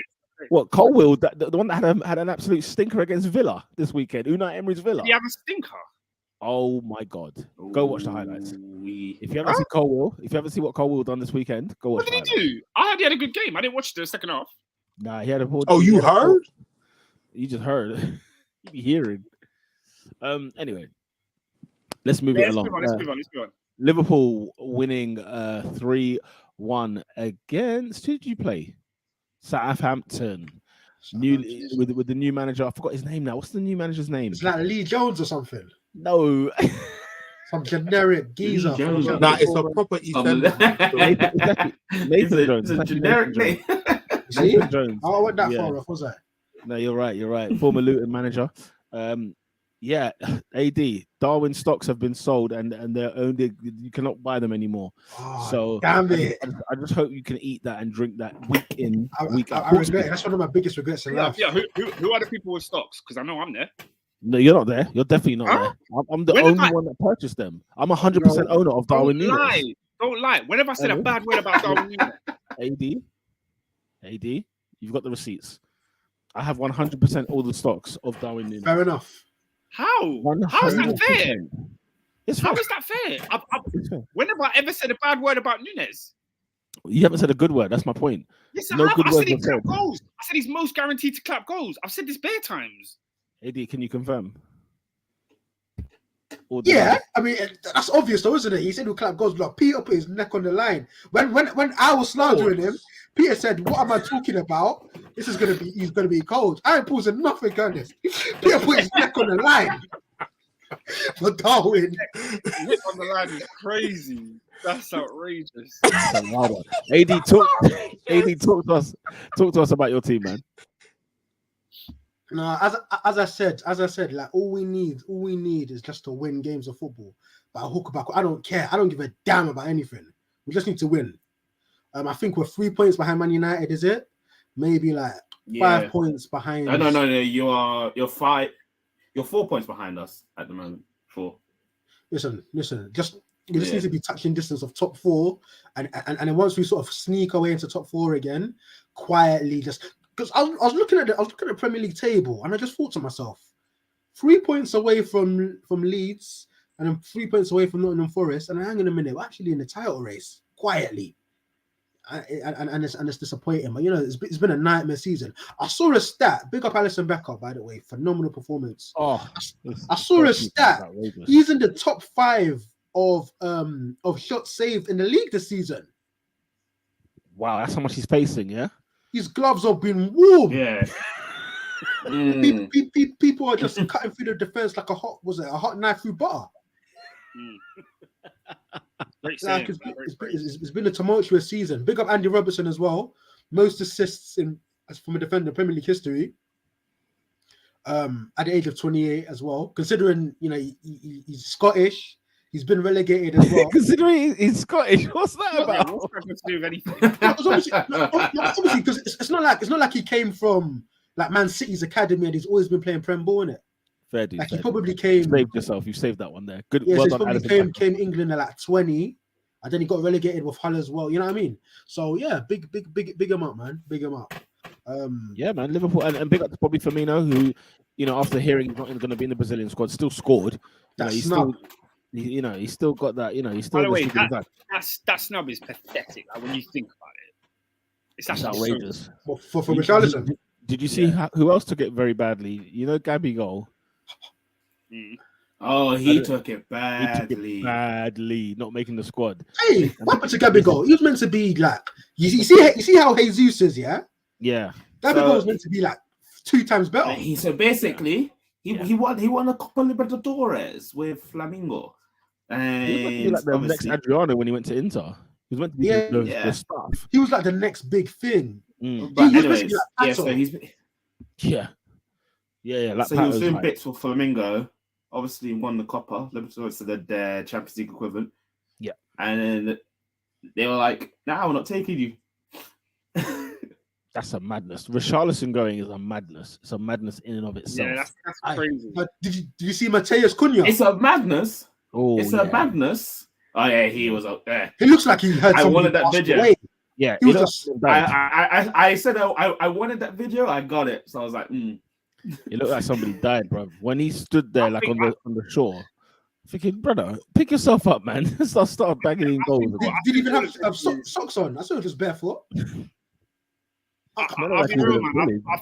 I find it truly, truly heartbreaking, man. It's sad. Like, these guys have worked their whole lives to play, and especially if you're like a Brazilian, like to play in the World Cup for Brazil, like that's pinnacle. Yeah. That's really pinnacle. And as a forward as well, because it's like they're just giving spaces to anybody. So if you don't get a space, it's like they took 9 forwards apparently. Yeah, bro, we had the page on last week. They took. It was outrageous. They took 9 forwards, and you know what? Well, when we get to the World Cup segment, we'll talk about them. But AD, anything else on Liverpool before we move on now? You know what, man? I just wanna wholeheartedly apologize to Darwin Nunez. I was like, the guy's he's a phenomenon. He's a superstar. I was so wrong about him. I was so wrong because it's like, you know what? The thing is, don't get me wrong. The bad things in his game are still there. His first touch is horrendous. I don't think he's the greatest of finishers, and he has head loss at times. But you can't and I said it in the group, like for years and years and years, I've rated Adama Traore not for the things that he can't do, but for the things that he can do. And it's similar to Darwin Nunez. And the thing is, like, his overall game is improving. Like, I remember there's one time early in the game where in the first half where he's come deep to receive the ball. And he moves the defender off the. By the way, Ainsley Maitland-Niles, yeah, he was meant to be like he was up in arms about not playing CM for Arsenal. I saw him playing right back for Southampton on loan. It's a stinker. It's a stinker. He needs to get back. He needs to get back to the Arsenal. That's what he needs to do. Does That's he? what he needs to do. Get back to Arsenal. No, but yeah, Yeah, no, Darwin. No, of course. By the way, Darwin Nunez, I think, is my dark horse for top goal scorer in the World Cup this year. It suits him. Who's in your guys' group though? That's a great The question. Ghanaians. Probably like The Japan, Ghanaians are there, I believe. South Korea or something. Is it the return of is it redemption for Ghana? Redemption for Ghana. Did you see what they done to Jeffrey Schlupp? Jeffrey Schlupp. He's a Premier League the manager. The manager said he's never seen them play. What are you talking about? It's not like he's playing in Malaysia. Like like some African players will play anywhere to get a gig. But the thing is, have you seen some of the clubs the Ghana players are playing for? What, Heart of Oak? I saw badges I've never seen before.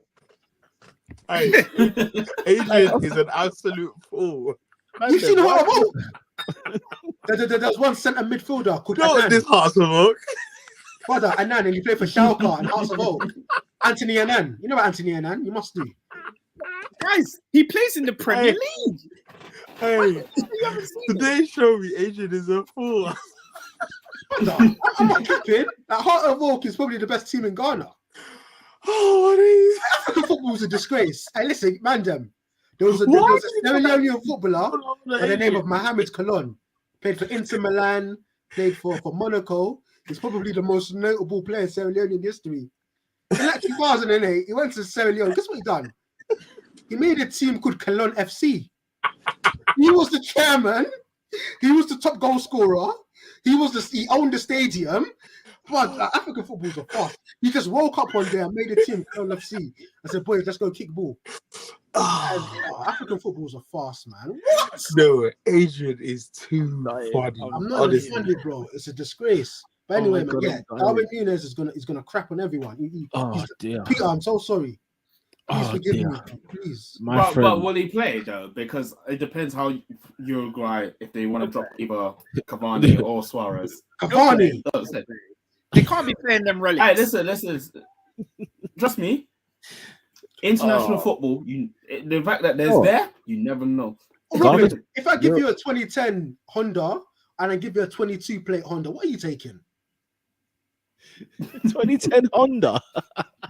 That's what. Forget it. If I give you a 2010 Honda and then I give you a 22 plate Benz, what are you taking? That's what Nunez is, my bro. Lovely jubbly. Okay. Nunez is the man. I'm so sorry. He's one of my biggest regrets in life. I'm so sorry. In Uruguay's group is Ghana, Portugal, and South Korea. Tasty stuff. Joe. Why are Portugal and Ghana always relatives? They're always in the same group. Isn't America in England's group? Yeah. I've seen that before as well. Yeah. 2010. Nice to hear your home fans booing you. I can't forget that quote. That is the biggest quote from 2010. After a 0-0 draw with Algeria. You bet. What do you mean? Somebody should have ran out on the field. Yeah, man. All right, guys. Let me run through. Heskey was starting. Ronaldo was right. After Heskey sat on Rio's leg and made him miss the tournament. Damn right I was booing. Unai Emery gets... I can't do this. Unai Emery gets another win up for Aston Villa, 2 wins in the Premier League in a row after beating Brighton's Deserby's Brighton. How does he manage that with a squad full of bad players? Oscar, he beat Brighton and Manchester United. Let's turn it in, shall we? Let's fucking turn it in. Don't forget Wales Mirad in Qatar as well, by the way. It's a recipe for disaster. Oscar, do you know who needs to go during this World Cup? Who needs to be fired? Your mate, Frank Lampard. Bournemouth 3, Everton 0. Let me tell you, Everton are having a stinker right now. We're here now, Peter, yeah?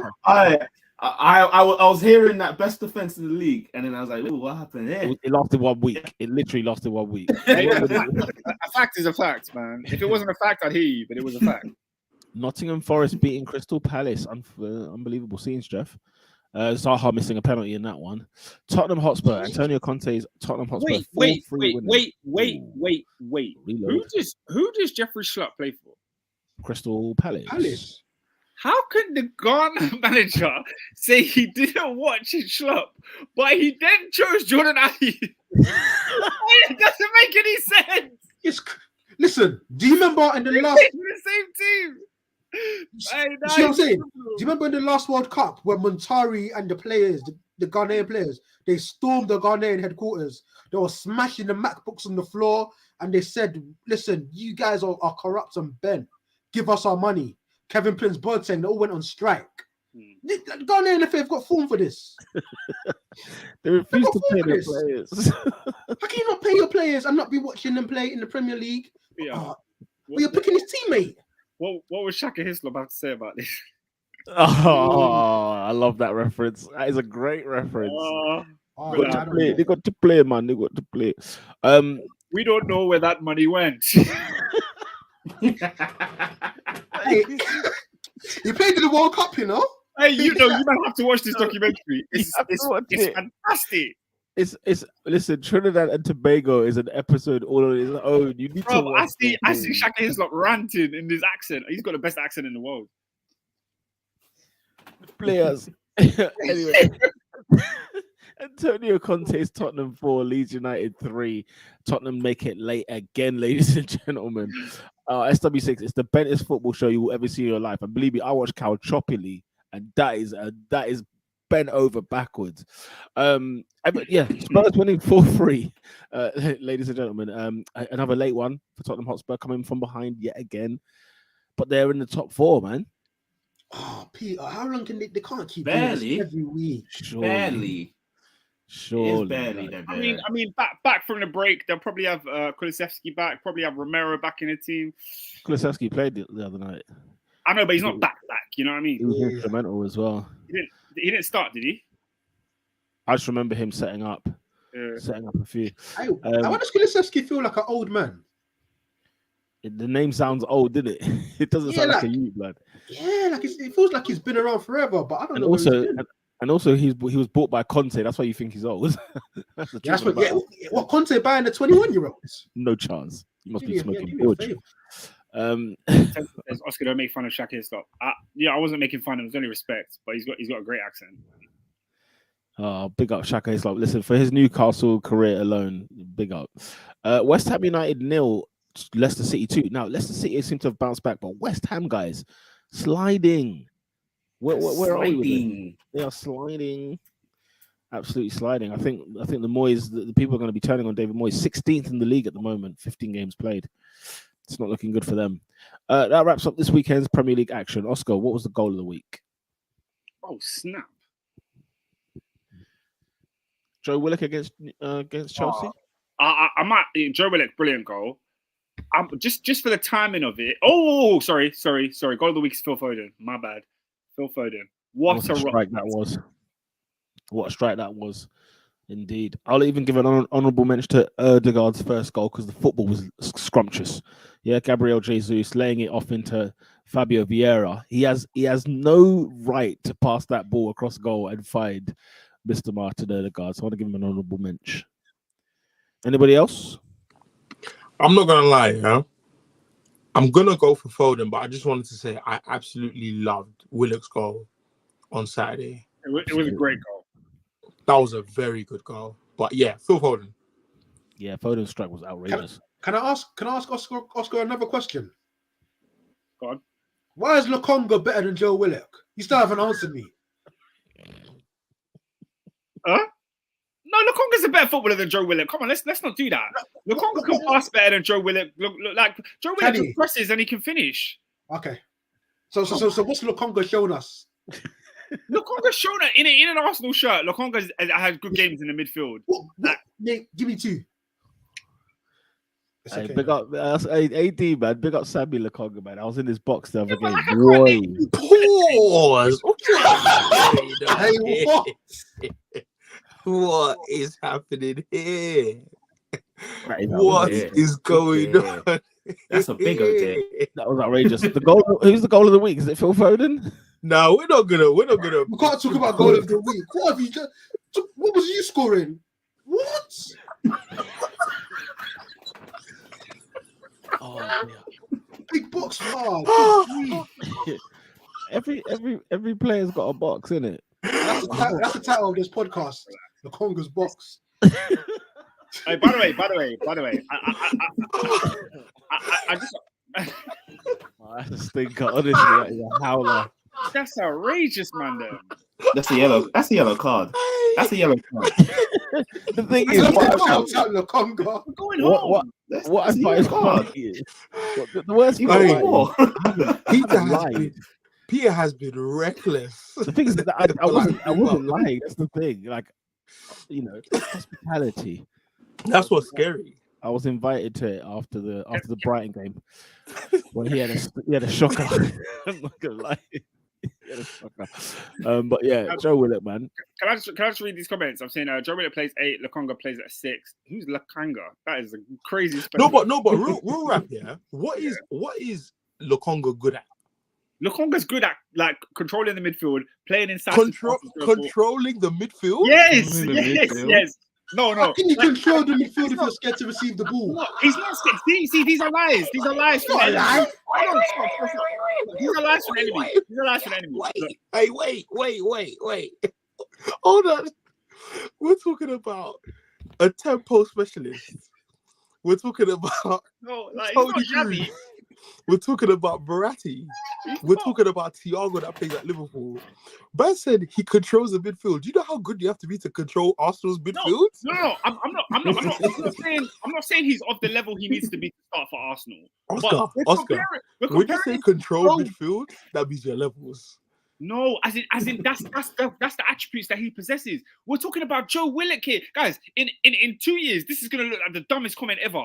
How are you comparing Lokonga and Willett? Lokonga's a great player. Oscar, forget the comment. You said Sammy Lokonga's attribute that you've seen is he controls the midfield. Yes, he can. I'm gonna pin this, man. No, he can. This. Trust me, guys. Pin this. This is gonna be. This is the same. Robin. This is the same runner that was telling me Kai Havertz is good. Pin this. Havertz is good though. He's just in a bad moment. You can't rubbish players when they're having a bad moment. They're young guys. But I've never rated him. I've never rated him. Lavia is a young guy. I do, and I'm saying wait till the jury's out. Like I'm saying, like Lokonga. Hold on. Just said to me, you were the one that came to me this year, came to the barbershop and said, "Ernie, you might have been right about Kai Havertz, you know." So now what? So you gone back again? No, I'm saying that his period of finding himself has taken longer than I thought it would take. What's he good at? Who? Kai Havertz. Good question. Does he control the midfield as well? He's got a great first touch. No, because I'm not here to defend Kai Havertz. That's not my point. I was talking about Lokonga. Yeah. So you're saying for the sake of the courts, Lokonga's attribute that you've seen is you don't have to control the midfield. I can't wait for this. No. Look, Lokonga is the kind of player. Wait. Adrian said. Quick question. Let him land. Let us go. No. I'm gonna say. No. What you call? I was gonna say very quick question. Is Havertz off to the World Cup? Yeah, of course. He's Germany's vice captain. Don't ask silly questions. All right. Wow. Is Havertz going to the World Cup? Okay. Come on. Of course he is. Of course he is. But Robin, you have to remember, he knows what he's good at. Look, Lokonga's good at as well. Havertz is having a tough time of it, but in the World Cup, you won't be questioning Kai Havertz. Kai Havertz will have a good tournament. Adrian, you're bad. AD. Adrian, you're very bad. AD. That's an outrageous. You're very bad. I just clocked. That was bad. I think Oscar respectfully. Apparently, I'm chatting rubbish because I rate Lokonga. Adrian said he can't receive the ball. That's complete nonsense. He's just not thrived at Arsenal yet, but he's a good player. Like, he's only 22. So how do you know if he hasn't thrived? Because you can see the attributes of a player when they're going through bad times. You can still see. So even after he controls the midfield, what else does he do well? He can pass. He knows when. I hope he can pass for a central midfielder. Passes. He knows. Okay, but like, guys, he came to. What central midfielder can't pass? Joe Willock. Oh, damn. Scott McTominay. Plenty of them. What are you doing here? Yes, can't pass. There's so many of them that can't pass. The Congo's got time. He is young. The only thing is, he was the captain of Anderlecht, right? And I expected more. But he will be, we'll give him the time. Let's see if he gets the games. He's played about 8 games this season. So 8 games. Yeah, you know what? Yeah, Look, fair. Lola says Lukonga was meant to be able to control the midfield. He hasn't done it once, and none of this young stuff. He's the same age as Odegaard. Leave out. Odegaard was a child prodigy. Hold on. He's the same age as Odegaard. It's not lit. Hold on. Wait. I have to Google this. He's the same age as Odegaard. 99, that's right. They're like 23 though. They're like 23. It's minor. Oh, actually, yeah, Odegaard's like 98, but late 98, no? I see he's like 23 years old. Yeah, but you remember Odegaard's been here since he was 16. He's out from Madrid. Oh, he played for Norway at 15. 23 years old. What? They're talking about him like it's Lavia. Lavia's a good player too. Lavia's another good player. Yeah, and he's born in 2004. That's a kid. Oscar, have you watched Lavia? A little bit. I watched him this season. You've watched bare games for Southampton, yeah? No, I said a little bit. I've watched like 2 Southampton games. So how do you know he's a good player? Because he was good in the games that I watched. The 2 games you watched. Yeah. Well, how many games do you need to watch to know a player's Uncle, a good player? you gotta watch at least a season to know if a man's good or not. A season? Yes. What? No. 38 games. What is that? You need to watch a season of a player. Okay. You judged him as good after 2 games. Cool. Yeah. All right, guys. Is Lavia a bad player? I didn't say he was bad. I don't know. We need to move on. I don't need to watch a player a whole season. Oscar did a land, by the way. Bro. Prime example. William Saliba last season when he was at Marseille. I watched about 3 games and I said to everyone, "This centre back is cold." I didn't need to watch him for flipping the whole season to know that. Because yeah, I'm shouting. My friends are hitting, so I'm shouting. I don't care about Lukonga. He's just there. Now listen, load up back your players, man. If he improves, he'll if he improves, well done. But I have seen better from CMs we've let go. Allow it. Damn. You guys played 8 games. But Guendouzi is a better example. Here's the thing as well, I'm kind of punching. I'll be honest. The other thing I'll say though, when you're a player like Lukonga and you're playing in a Europa League side, which is not Arsenal's first 11, that also impacts the player as well. I think you need to be playing in the best team, and then you will see how some of these players in flourish. his best position as well. To be fair, Like I'll be honest with you. I'll be honest with you. When we had Smith Rowe on the side, like he should have never flourished in this Arsenal side, just purely on the basis of the lack of experience, how young he is, blah blah. But he absolutely flourished because he was playing in a team in the first 11. And I think if Lukonga gets first 11 football, listen, we don't want him anywhere near the pitch because we've got Xhaka and Partey, and we want Xhaka and Partey to stay on the pitch as long as possible. So, Lukonga, I think it's a bit. He just needs a run of good games in the first 11, and I think he'll be all right. He'll be all right. Lola said because Saliba was actually showed he was good on loan, you only need to see 3 games. What does that mean? As in, she's saying, so you made a point about Saliba being good with the games that you saw, and I guess it's a case of why does Lukonga need a run of games in order for us to see if he's good or not, or how to see? I'm saying like a player might not be thriving, but you can watch a game or 2. Like maybe you might watch a youth game and you see a player, you're like, right, this kid's gonna be cold. Like I can see his attributes are really good. Like I can see the way, like depending on what position they play. Do you know why I disagree? Do you know why I disagree? Because I've seen Andres Pereira for our youth team, and he was good. Was he good or was he just foreign? Is he not a good player right now? No. AD. But my point is that he's just foreign. You've been able to see him as a grown man, so you've not watched him the way Oscar's watching Saliba and Lukonga.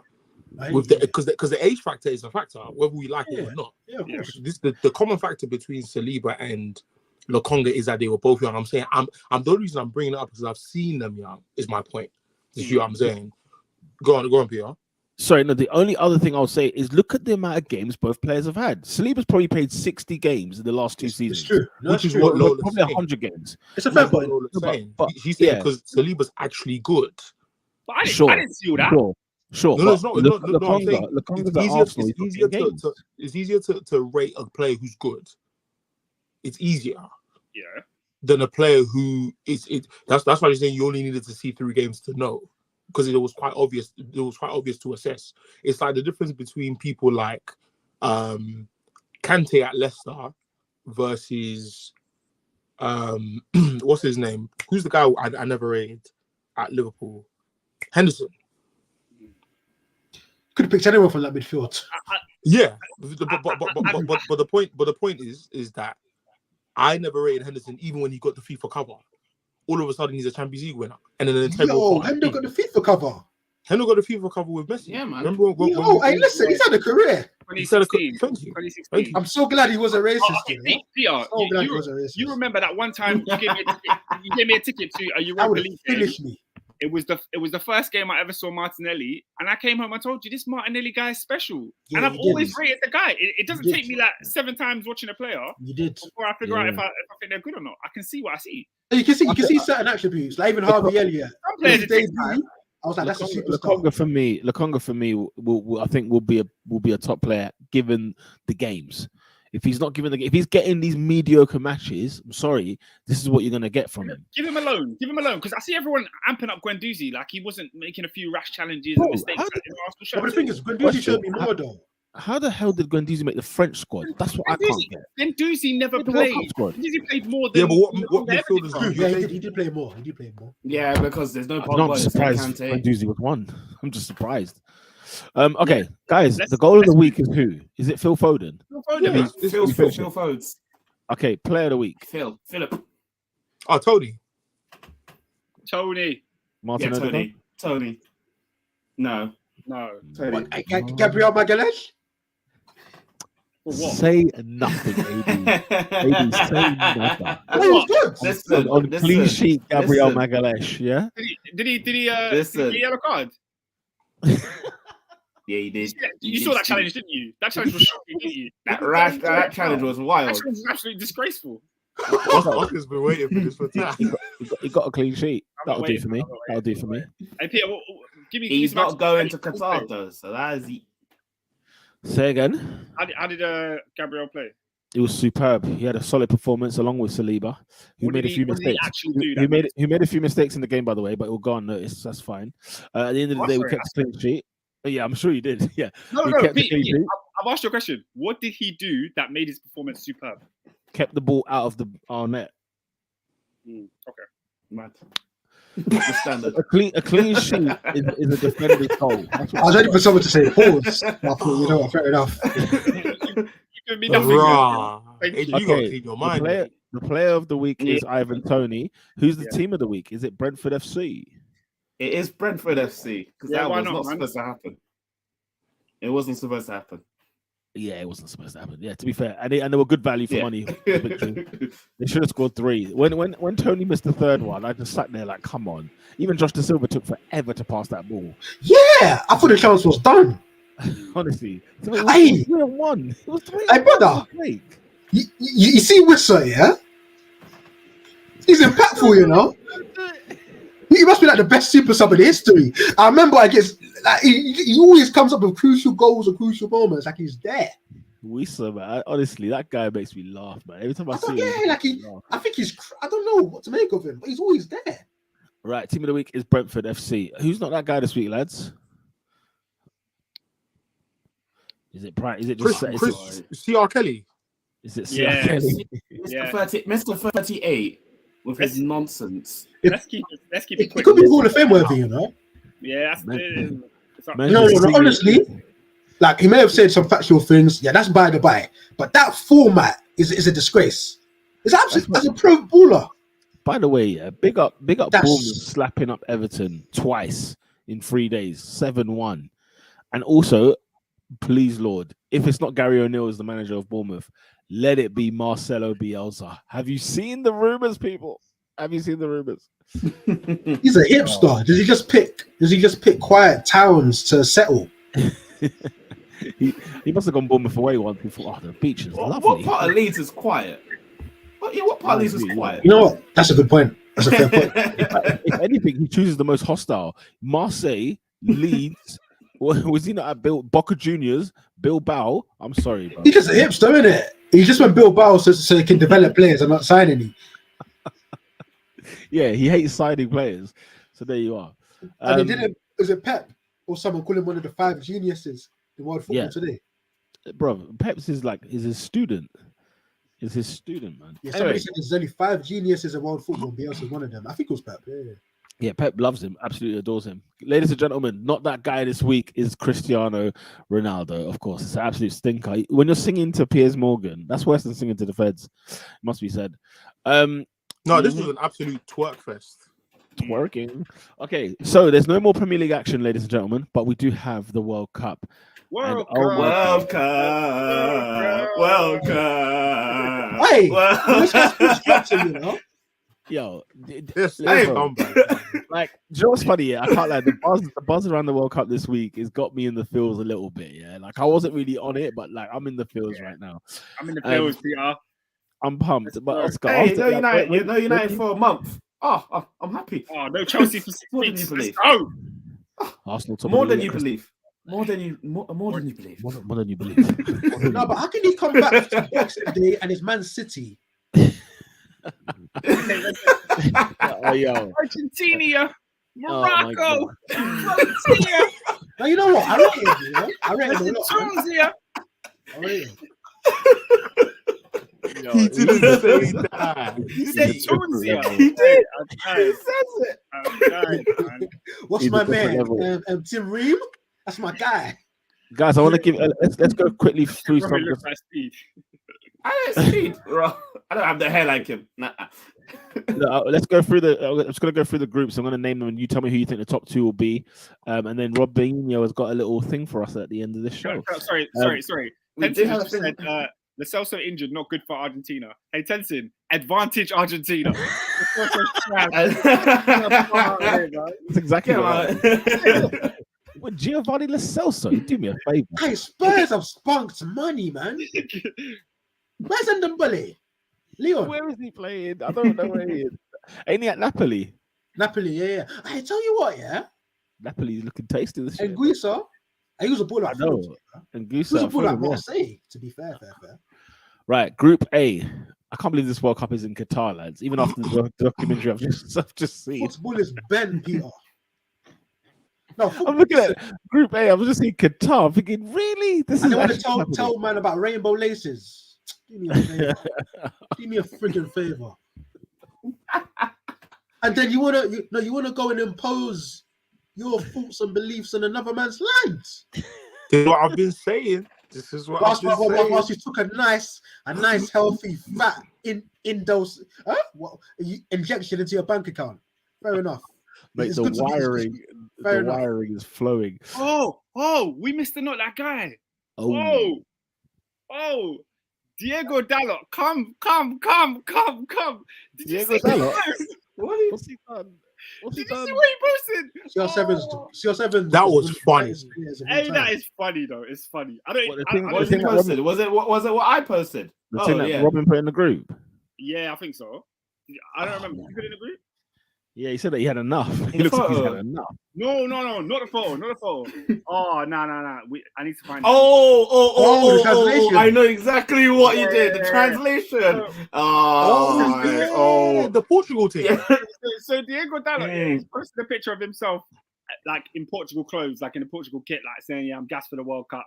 So he's put one fat speech in there, yeah. So it's all in Portuguese, obviously. People have translated it, yeah. And this is what this speech says, yeah. There are moments that can last forever, and being called up will be one of them. We will carry the history of Portugal with us.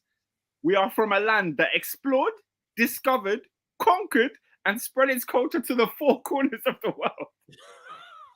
Oh, this is a He straight up said, we was out here colonizing. We Black be Panther came out the other day, you know.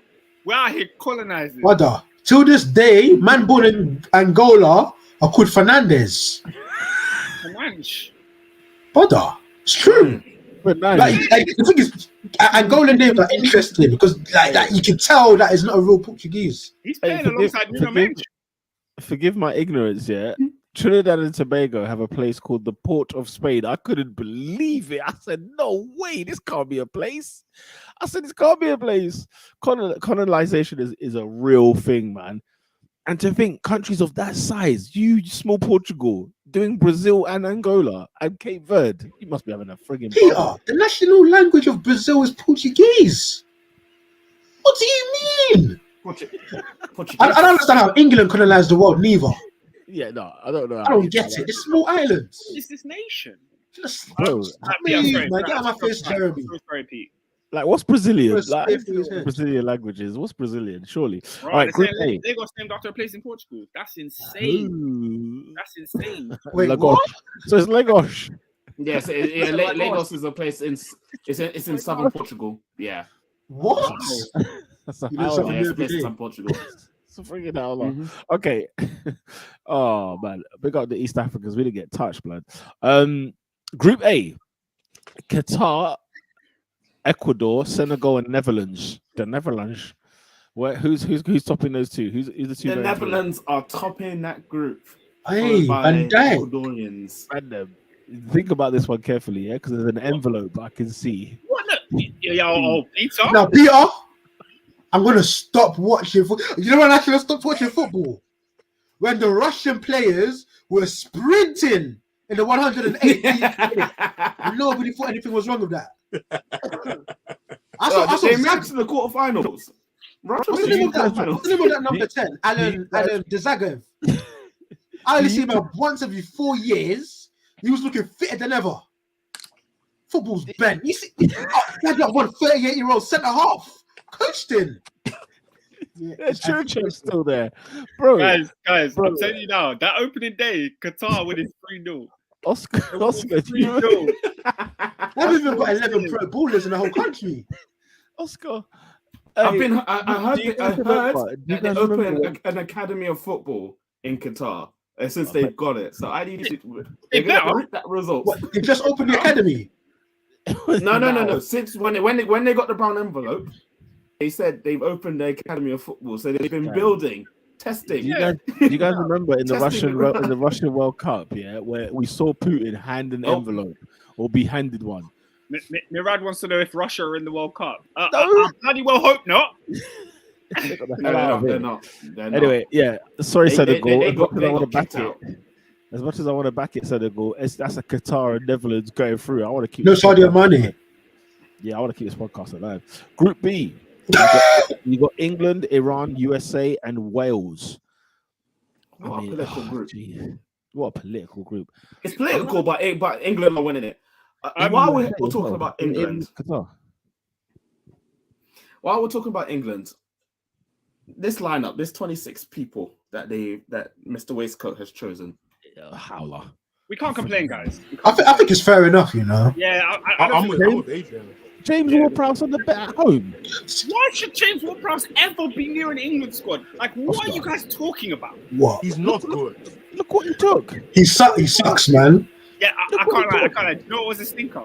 He took Conor Gallagher to the World Cup. You know what? Yes. At least Wood-Prowse will give me a penalty. I've already got Mason Mount. I don't need long distance runners. What happened? What happened the last time he brought players on to take penalties? They all missed. No, in fairness, up until that point, well, I never saw Saka take a penalty before that time. Yeah, but he was obviously burning it in Now you training. can't Isn't stop he? taking them. Huh? You know what? Saka's the man, you know. Big up Bukayo Saka. Yeah, man. Big up. The thing is, He could have ended up in League I One have after no that. problem with the Yes, it's not. with the forwards. With the forwards, he was spot on. It was the midfield I was mainly By the way, questioning. Yeah, My boy Callum Wilson made it, man. Oh, I feel like I just won a presidential he was campaign. spot on with the I forwards. was campaigning for years. Hey, Oscar, speaking about brown envelopes, that Ivan Toney betting allegation from like 2014 that they miraculously pulled out on the week the squad was getting announced. Fair Was play. it from 2014? It was from It's time from ago. Howler. It was from It's this from season. Howler. From before he joined Yeah. Brentford. Like it's Are you seedy. being for real? It's Yeah. historic. He was at Newcastle United. Yeah, all I'm gonna say is Are you being serious? I thought he was bantering. Callum He was Wilson. a teenager. He was a kid. I Nah, don't think it was that's legal to unfair, bet. man. I don't think it was All I'm legal. gonna say is this, yeah. Gareth Southgate went to Newcastle United to watch a game to see Callum Wilson. After that, reports came out that Amanda Staveley and the higher ups at Newcastle United were persuading Gareth Southgate to take Callum Wilson to the World Cup instead of Ivan Toney. A week later, reports come out of betting scandals that were from years ago. And all of a sudden, Ivan Toney's not in the squad. I don't know, man. I don't know. Bear in mind, Ivan Toney made the last England squad. Didn't play though. What I do find strange as It's well, on top of that, though, That's an Oscar, enhanced DBS if I've ever seen one. the forwards could be one thing, but the fact that there's no Abraham, Calvert-Lewin, or Ivan Toney is a worry for me because you're taking Tammy's the getting same... dunked on by Jose, though. Well, Jose, Is he? did you see what Jose said this week? Yeah, this quote's real. Ultra Jose No, came back. I don't know if that quote. I don't know if It can't be real. But if the quotes were real, then it's a madness. and I think something about like Tammy scored 3 goals this season, Yeah, Tammy's had a shocking time. or is Tammy just having a Tammy time? No, because Tammy scores goals. He scored goals last season. Yeah, Tammy's not a good footballer, but he scores goals. Like, we can't take that away from him. Let's move but on. do you know what it is with Tammy? Yeah, I can't put my finger on what he's good at as in terms of like what type of striker is he?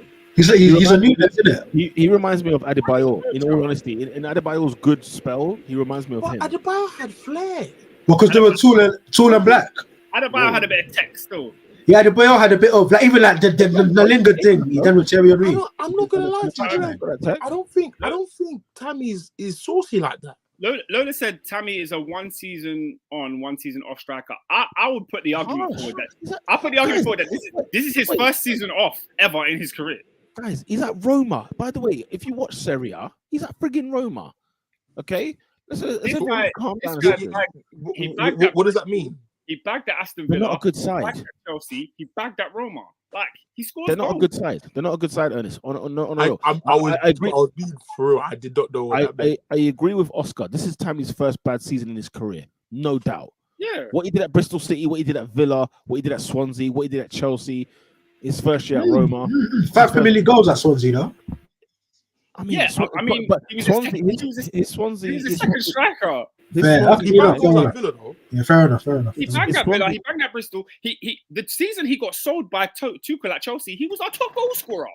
Yeah, for real. Listen, what Chelsea would do for a 15-goal a season striker, what they would do. What we would do. Mate, they'll pass envelopes. Listen, if you took penalties that year, that was 20 goals a season. Comfortable. Okay, right. Quick question on England before we move on. Does Benny Blanco start for you guys? He has to. Has to. Where? Where? At centre half. He replaces Harry Maguire. That's what I'd say. Ooh, I don't know, you know. In a 4 or in a 3? Because if we play a 3, Harry's playing. No, in a 3, I put Harry in the middle. I'm a bit so. He said I don't know. This is the thing, yeah. If it was up to me, Harry Maguire doesn't see the light of day. Yeah, of course. Of course. But at the same time, just like Jordan Pickford, yeah, I have just succumbed to the idea that honestly, he plays well for England. Yeah. Pickford plays well for England. Harry Maguire also plays well for England. So there's nothing you can do about that.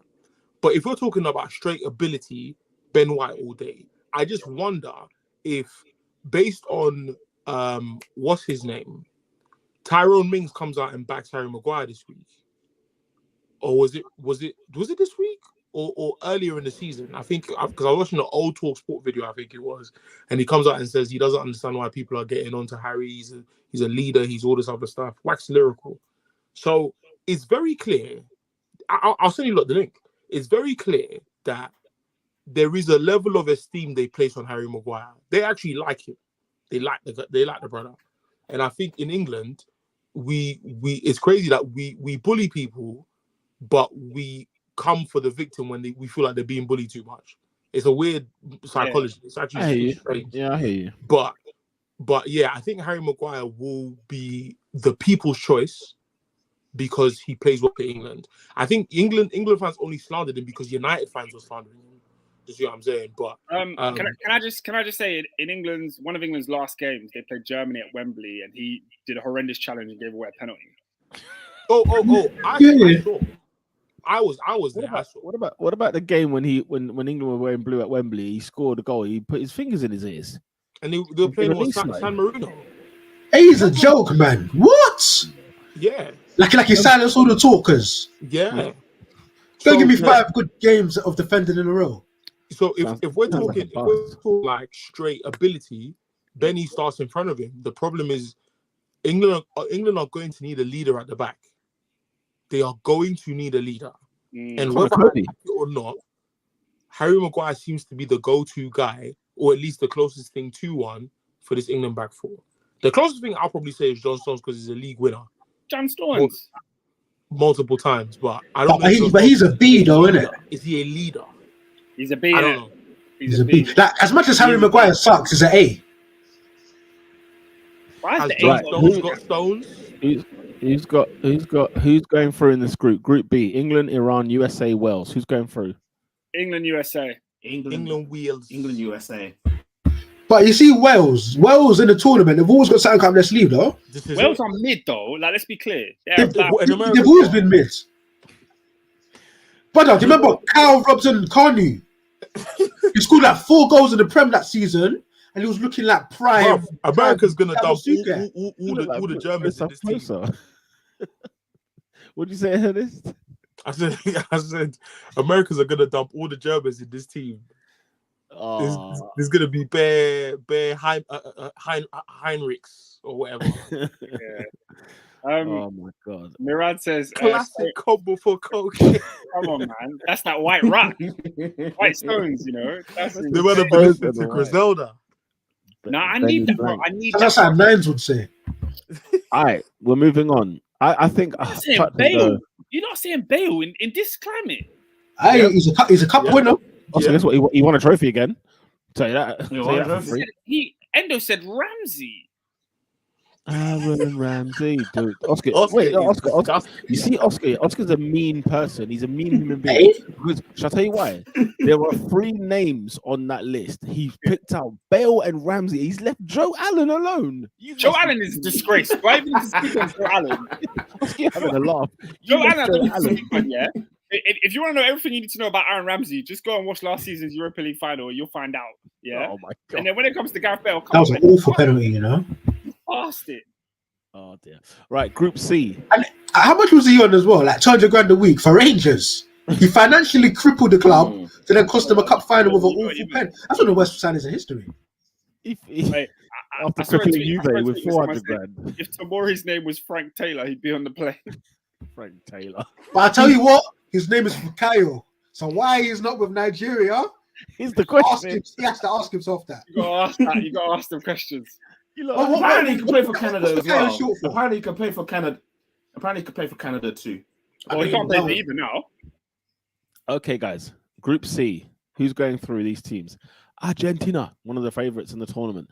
Saudi Arabia, Mexico, and Poland. Wait. How did Saudi Arabia do it? Don't do it, AD. Don't do it. Don't do it. I needed this podcast to stay on the air. Let me keep quiet. Agent, no, that's a hard line. We stop. We need to stop. You need to stop right there. I'm with AD. No. There are 3 countries that are questionable in this World Cup. 3 of them. One of them involves Saudi Arabia. The other one is Iran. And the third is Qatar. I don't know how these teams are in there. But anyway, we move. Who's going through? Is it Argentina, Mexico, or Argentina, Poland? Argentina, Mexico. See, Mexico. They always turn up in this World Cup. They're last 16 team, always. So they're there. Last 16, yeah. No, over Poland, yeah. They're a last 16 team.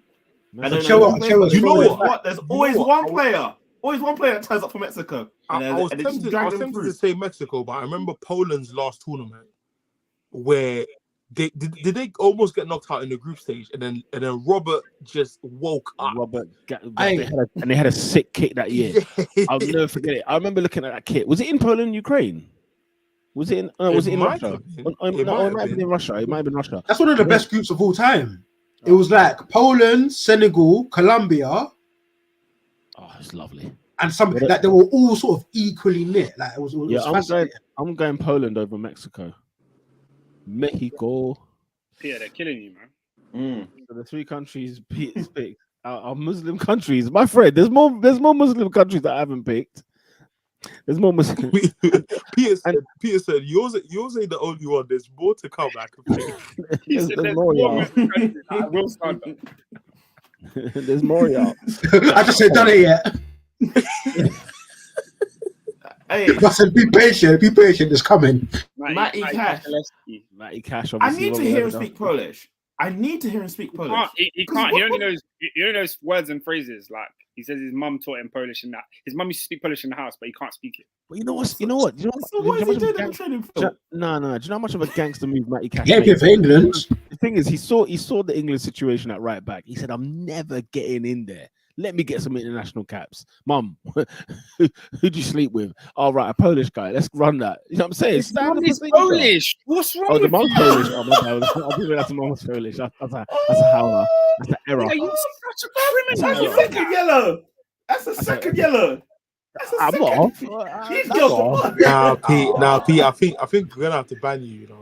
Pete, that's romantic. I can say asking Mumsy, did you have any wild nights in Warsaw? You can't ask. No, that's that. No. He you're didn't bad. say that because No, that's you're- romanticized. He said, "Who did you sleep with?" That's your mum, you know. I'm just asking about citizenship. That's a second. No, That's the second yellow still. Cut off, that's a man. second yellow. And then you think he's quite a bad name. The thing is, I tried to, you know what I'm saying? I tried to stay on. You didn't try. Yeah, you know you're the one with the most to lose. You Do know you know that. what's so funny? Do you know what's so funny though, as well? But you know what, man? Do you know what I'm And you noticing talk like as well, this. though? But you know what I'm noticing on this pod? I'm always getting the cards. Have you heard what Adrian said today? That's Can true. you guys go back and listen? You can I'm Fernandinho. Don't hate the player, hate the game. No, you're Fernando. Never mind Fernandinho. He was the I'm fouling at the nasty one. 38th minute, the 67th minute. Listen, I've studied the analytics. I'm a student of All Pep. right. Group D: France, Australia, Denmark, Tunisia.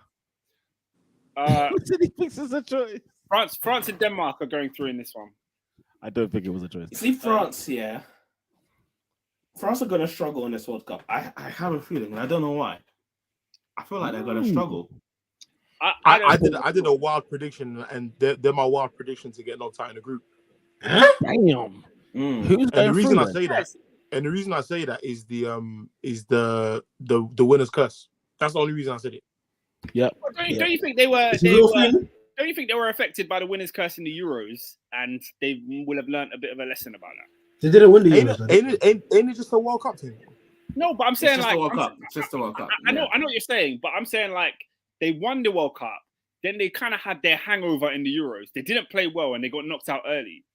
But So- they got knocked out. They got knocked out after the group though. Was it not quarters? Yes. And do you know who knocked them out? Was it not Hungary? Switzerland. Switzerland. Or Switzerland? Yeah. It was Switzerland. Switzerland, Mbappe yeah. was telling you.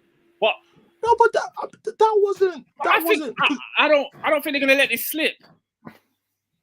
The thing is, it's not the team that was in the To Euros. be fair, I'm looking I at feel like Tunisia and it's not Australia. that I'm bad, not yeah. telling you anything. Ernest, you're not alone. Lola's saying Denmark and Australia. Tenzin is saying Denmark and Tunisia. You don't believe No. They're making it out of the group. Australia. Oscar, I'm not saying. What really could I play football no more? I'm not saying who will go through and who will not go through. Because on paper, that midfield is still good enough to go through. It's still Chouameni and Camavinga.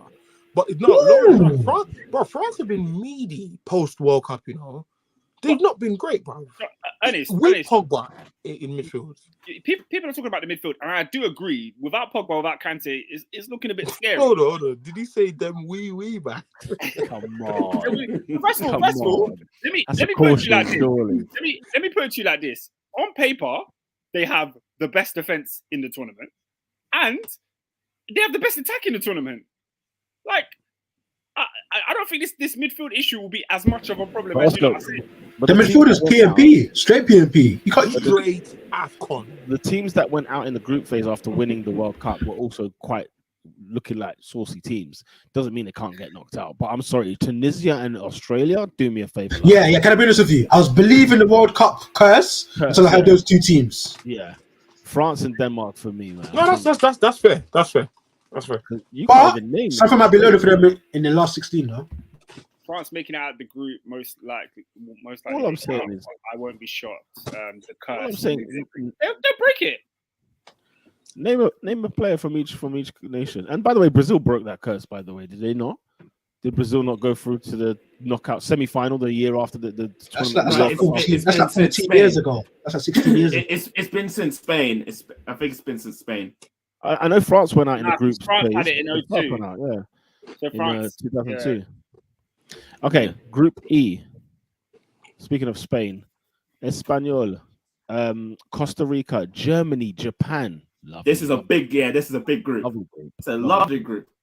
Go on, Tomiyasu. Come on. Because you never know what Japan are on. This is a group where you're more likely to find an upset. I think Japan will win one of those games. Yeah, Costa Rica could do a thing. Oh, Costa Rica, they'll have one cheeks winger, but he's got a bit of pace about him. He'll tear up the World Cup. And somebody will buy him for like 10 million, and then he's crap. And he bankrupt their club. Yeah. Costa Rica, they always get that one tournament guy. To be fair, last time it was Keylor Navas, no? If it was Hassan Hootel, it would be Southampton. If Hassan Hootel was still there, he would sign that Costa Rican winger for sure. I can't wait for Saliba. And if also, Saliba starts, that won't be the starting partnership. If it was the starting partnership, nobody's scoring. No. You need leadership, bro. Nobody's scoring. And you're right, though. Okay. You can't have two kids. Mind you, Guys, Saliba score. Saliba's in the best defensive team in the Premier League as well, so that's interesting.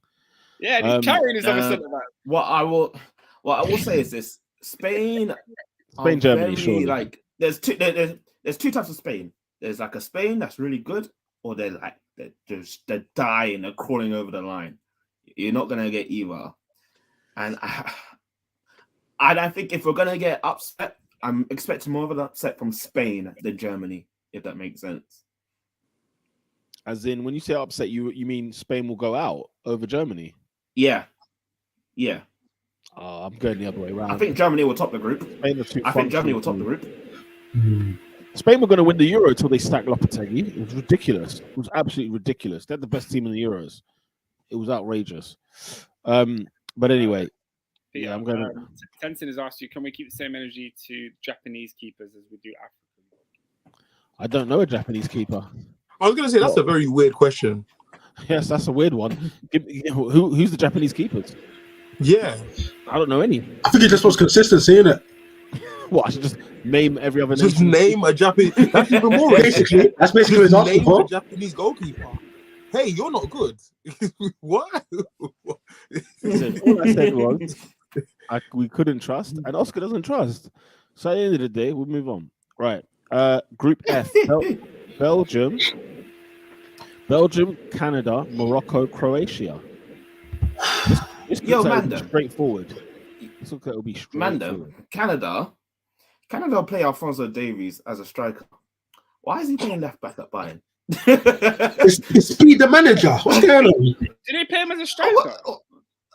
I looked. I'm not gonna lie. Just out of interest. It's real racismo, you know. And just out of interest, I looked at the Canadian team just to see who I know. Blah blah. Alphonso Davies is listed as a striker. Can I be honest with you? That makes sense, you know. Alphonso Davies and Jonathan Davids. That's hard to contain, you know. Nah, that's racismo. No, listen, pace. Listen, you got to deal with pace. Nah, can he finish? No, but it made me question why? I need to know why. Is he a striker or is he left back? I need to know. Like, is this what we're doing? No, but you can match 5-3-2 though. You can make it compact. Can he finish? Well, he's got pace going the other way. It'll be a threat. David can finish. Yeah, I hear that. Can he finish? David can finish, and then they've got Kyle Larin on the bench as well. And Hold on. They've got a left back who can't finish. I think it makes sense personally. The thing is, Tenz is absolutely spot on. If you put him at left wing back, I understand it, but like you're playing him up top because he's fast. Like, no, it gives you a threat in behind because this is FIFA, you know. No, but it is. Davis. No, but Canada are rubbish though. You need something. It's when AD does this. That's when you know he's on the ropes. Hanging on. Oh my gosh, that's outrageous. Okay, Belgium and Croatia to go through, yeah? Can we touch on Belgium? Are we expecting anything from them? Is it no, not at all. No, not at all. Last 16 quarterfinal. KDB carry job, no? No, he didn't do it in the last 2 tournaments. It's a lot of luggage to carry, man. But Tonyan's still playing. Hazard. Sorry. I shouldn't have said carry job. KDB alongside Leandro Trossard. Is this Trossard's first international tournament? No. He played. I He think played so, in yeah. the Euros. I think he did the Euros. Okay. Yeah, he was I at the think Euros, Euro. right? Okay, Group G: Brazil, Serbia, Switzerland, Brazil. and Cameroon. What are your thoughts? You know what it is, yeah? I love Neymar. Aye, you say Brazil? I want Brazil to do well, but the fact that so many people are supporting Brazil, Yeah. you want to root against them. It winds you up, isn't it? But you know what? They can slip up in that group, you know? Yeah. They can slip. They can slip in that group. It's not easy. That's the group of death, I think. Brazil, Serbia, Switzerland, Cameroon. I think that's the group of death. My God. That is Bro. And you know the Cameroon man, they wear their shirts so tight, you can see their heartbeat. Wait. But they come to By the way, war. Serbia's team is not bad. My friend, Serbia is my That's a dark tough horse. team. That's a tough team. Bro, They've I got saw 17. I saw And they got Luka Milinkovic Savic. Yep. They do. They got they obviously got Vlahovic, they got Mitrovic, they got Tadic, they got Ilicic, They've got Tadic. Jurgen. Yeah, Tadic the captain. It's the team. Peter, you're just naming names. Have you seen Ilicic? What? Have you seen the league that he's playing in? And have you seen the size of him? Yeah, he ain't playing in that World Cup. Man. What about This is a man that just said, I thought David should play striker. No, have you seen Ilicic? I saw Ilicic score a penalty for Maribor. Actually, you know. Yeah, I'll leave it at that. it's You guys a- can watch the penalty and what decide for about Philip yourself. Jurgic? What about Philip Jurgic of Sassuolo? You love Sassuolo, don't you? I'm just He saying, loves he plays for Sassuolo. You know what it is? If Serbia got something against Brazil, I wouldn't be surprised. A young Oscar. draw. Oscar, bro. Imagine up front, yeah, Vlahovic and Mitrovic, and behind it Tadic. Behind him is Milinkovic Savic. Turn Hey, it Peter. in, cuz. That's a handful. That's a handful. Kostic on the bench. He done. Kostic is on the bench. Kostic is on the bench. Yeah, he comes off. Kostic has a banger for this World Cup. I'm telling you that now. Yeah, He pending. has one banger I for said this he's World going to Cup. rise it, yeah? Fair enough. Yeah, Milinkovic Savic. I think his brother plays there as well in defense. He'll be in there. Listen, But yeah, No, he's a goalkeeper. He's a bit. He's like 6'8". we Oh, can he's a say it's a goalkeeper. tough group, but listen, this Brazil team, they will get through these. I'm not gonna lie, guys. I would put money on Yeah. Switzerland and Serbia going through. I would Yeah. put money on it comfortably. I would. I would Not a lot. Maybe like a score, but yeah. Yeah, because the thing is, the odds on Brazil not making it through this group must be like 500 to 1. £1 getting in. £1 getting in there. It's a slot. I'm torn because No man, I I've really want- seriously considered getting Bet365 on my phone. You know? Listen, sports betting can't they? I've seriously considered it. Sports betting. Some When of the the fun numbers that my boys stop. tell me, I'm like, you didn't go home When with the a bike fun this weekend. stop. You didn't. Like, nah. Listen, bro, I'm about to find a long distance relative and wire that money, fam. You know what I'm saying? You see that bet this week for Garnacho? Somebody bet, £10 Garnacho to get a yellow card and score at any point. The And guy score walked the in with winner. $2,500. I said, Wow. what? Hey, Why there was is that one bet. why do those odds even exist, though? Why has somebody even put that on show? Did you see the Holland bet? It's England, man. In England, you can bet on anything. Anything. The thing is, That's why football's so Ben. You can bet on throw-ins. Do you remember Xhaka? yeah, That scandal he had. the Xhaka scandal. Yeah, well, we'll see about that. Nothing. It's all gone dead in the water, hasn't it? That one. But yeah, you have to think Brazil go through. I can't choose between Serbia and Switzerland, and Cameroon are no mugs either. I can't choose. I really They can't. can nick a point from someone. They can nick points from someone. That's what I'm saying. That's what it will be. Okay, Group H, final group before we wrap up this shambles. Portugal, Ghana, Uruguay, South Korea. We mentioned it earlier on the pod. Who's the top two going through there? Ghana, you guys, South Korea. It's tough, that one. You know It's what? like the other group. Do not be surprised if South Korea make it to the last 16. I'll be very shocked. Ernest, are you repping Ghana this year? I rip Black Ghana every Star. year. I just don't believe in them. Oh, okay. Will there be redemption, Ernest, for the Ghanaians against Uruguay? Nah, there's no redemption in the group stage. When You is got to that redeem game? yourself in the knockouts. I need to look at my. Hey, you guys, have you seen Asamoah Gyan's first interview about that penalty? Yeah, I saw it. No. Yes, first of all, he called himself one of the top 3 players on the planet at the time. Yep. That tells you everything you need to know. Secondly, that why Hey, he wore looks number good for his 3? age, you know. Is He that why does look wore good for number his 3? age. Yeah, I saw the How old is he? If what we're led to believe. How old is he? How old is he? I don't know. I think he was born in 1986 or 85. You said he looks Maybe. good for his age. Apparently. No, as in because he's been retired for a Alright. while, he still looks like he did when he was playing. Okay, No, guys. because some people were telling me that Asamoah Gyan used to go to school with their dads. I don't know how true it is, but that's what they were saying. Hang on. When did Asamoah Gyan stop playing football? They remember he was in Dubai. He was just No, but chilling like, in Dubai. so when so hang on. He's on Wikipedia. It says he's 36 years of age. Like 84. My maths So is bad. he's younger than Cristiano Ronaldo, Mm. right? Okay. When did he play for Sunderland? And at what age? 2010. He came up that World Cup year. So 2010. 2010. So you're telling me he was 24? He was 24 then. Okay. All right. By the way, Right. as we're live on air, Piers Morgan is dropping extra snippets of the Ronaldo interview. We'll discuss. He's messy, man. Apparently, he said something about the Glazers as well. Robinho, can you bring your gimmick to the table? Pause. Oh, and he's gone off. Is Oh. there? Is he We there? ready to go, Robin? Yeah. Give me the go ahead. In other news, the Brazilian Grand Prix this weekend I'm was phenomenal. It was absolutely phenomenal. In case anybody didn't watch it. Yeah, I heard that car was going fast. Which one? You friggin' tool. All of them? Big up George Russell, big up Lewis Hamilton, and Carlos Sainz. I wish I cared about that sport, man. Seems so fun. Oscar, like Formula One is lit though. Like, why are you being that guy? No, I can't get into it, man. I tried. You know, Pete, I tried last season, man. I just can't get. I can't believe the most controversial season. I said Verstappen, not that guy. Yeah, oh god, yeah, he had a stinker, Tazin. He had an absolute stinker. Hey, Marat said Asamoah Gyan is 45. He's not 37. He's not 36. That's for damn sure.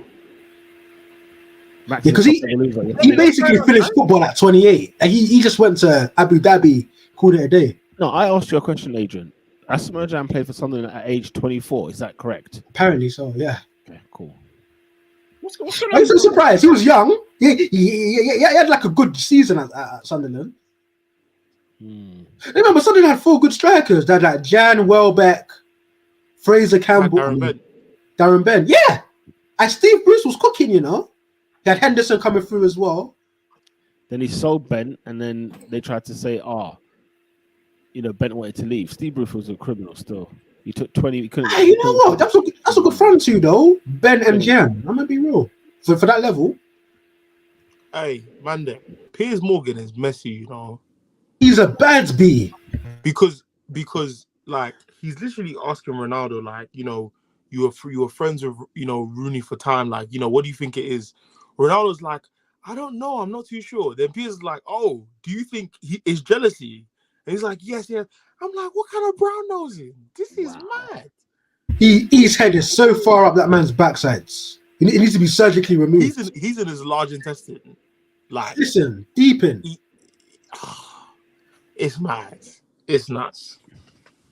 But you know what? It pays him. It puts food on the table. So, well gone for Robinho, man. I don't know. He's having a howler. He said this is how Brazil will start the World Cup. It's gonna be. I'm all for the Neymar win. But I'm also all for the Brazil downfall at the same time. I also want Messi to win this World Cup. I can't lie. You know what? There's very few countries that'd be disappointed if they won it. You know, everyone's got like a subplot that I like. Lola said Morgan is asking Ronaldo, "Can you do something? Can you do something for me?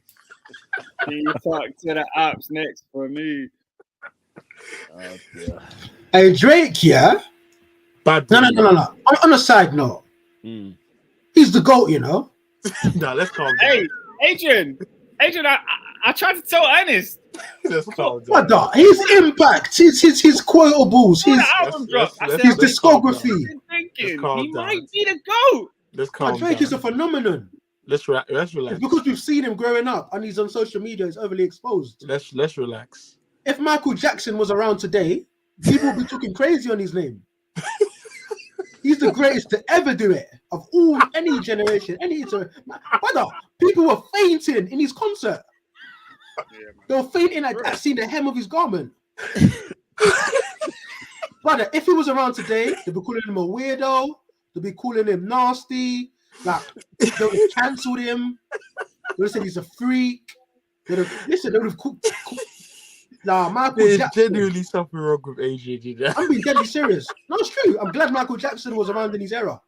He's on fire today. If Michael Jackson was around in 2022, the amount of nastiness we've heard on his name. Hey, no, my belly hurts. I'm not saying it for ban. I'm being deadly serious. And I think Drake SW6, that's the comment. That's what took me. That's what took me off. That took me over the edge. Nah, guys, Drake ain't the GOAT, man. Let's calm down. I see no reason why he isn't. Are we talking about rap? The body of work is there, bro. It all, man. He's got albums. No, are we talking about rap? Just as an entity, as an entertainer. Let's not do this entity business. I have to. Let's not do this. So he's got the full He's not Nas, is he? So he's not the GOAT. No, but Nas can't do it like him. Yeah. What sing? Yeah, Nas can't sing. I'll take care of you. I Nas. Have you seen Drake do that song live? Huh? Have you I seen Drake do that song live? Absolutely. I was at that tour when Take Care came out. Yeah. Was he singing well? Yeah. Not really. No. Oh, okay. Hey, do you remember when Drake came out for the Section Boys? Remember the Section Boys brought Drake out? Listen. You see Drake? No rapper can have a moment like Drake.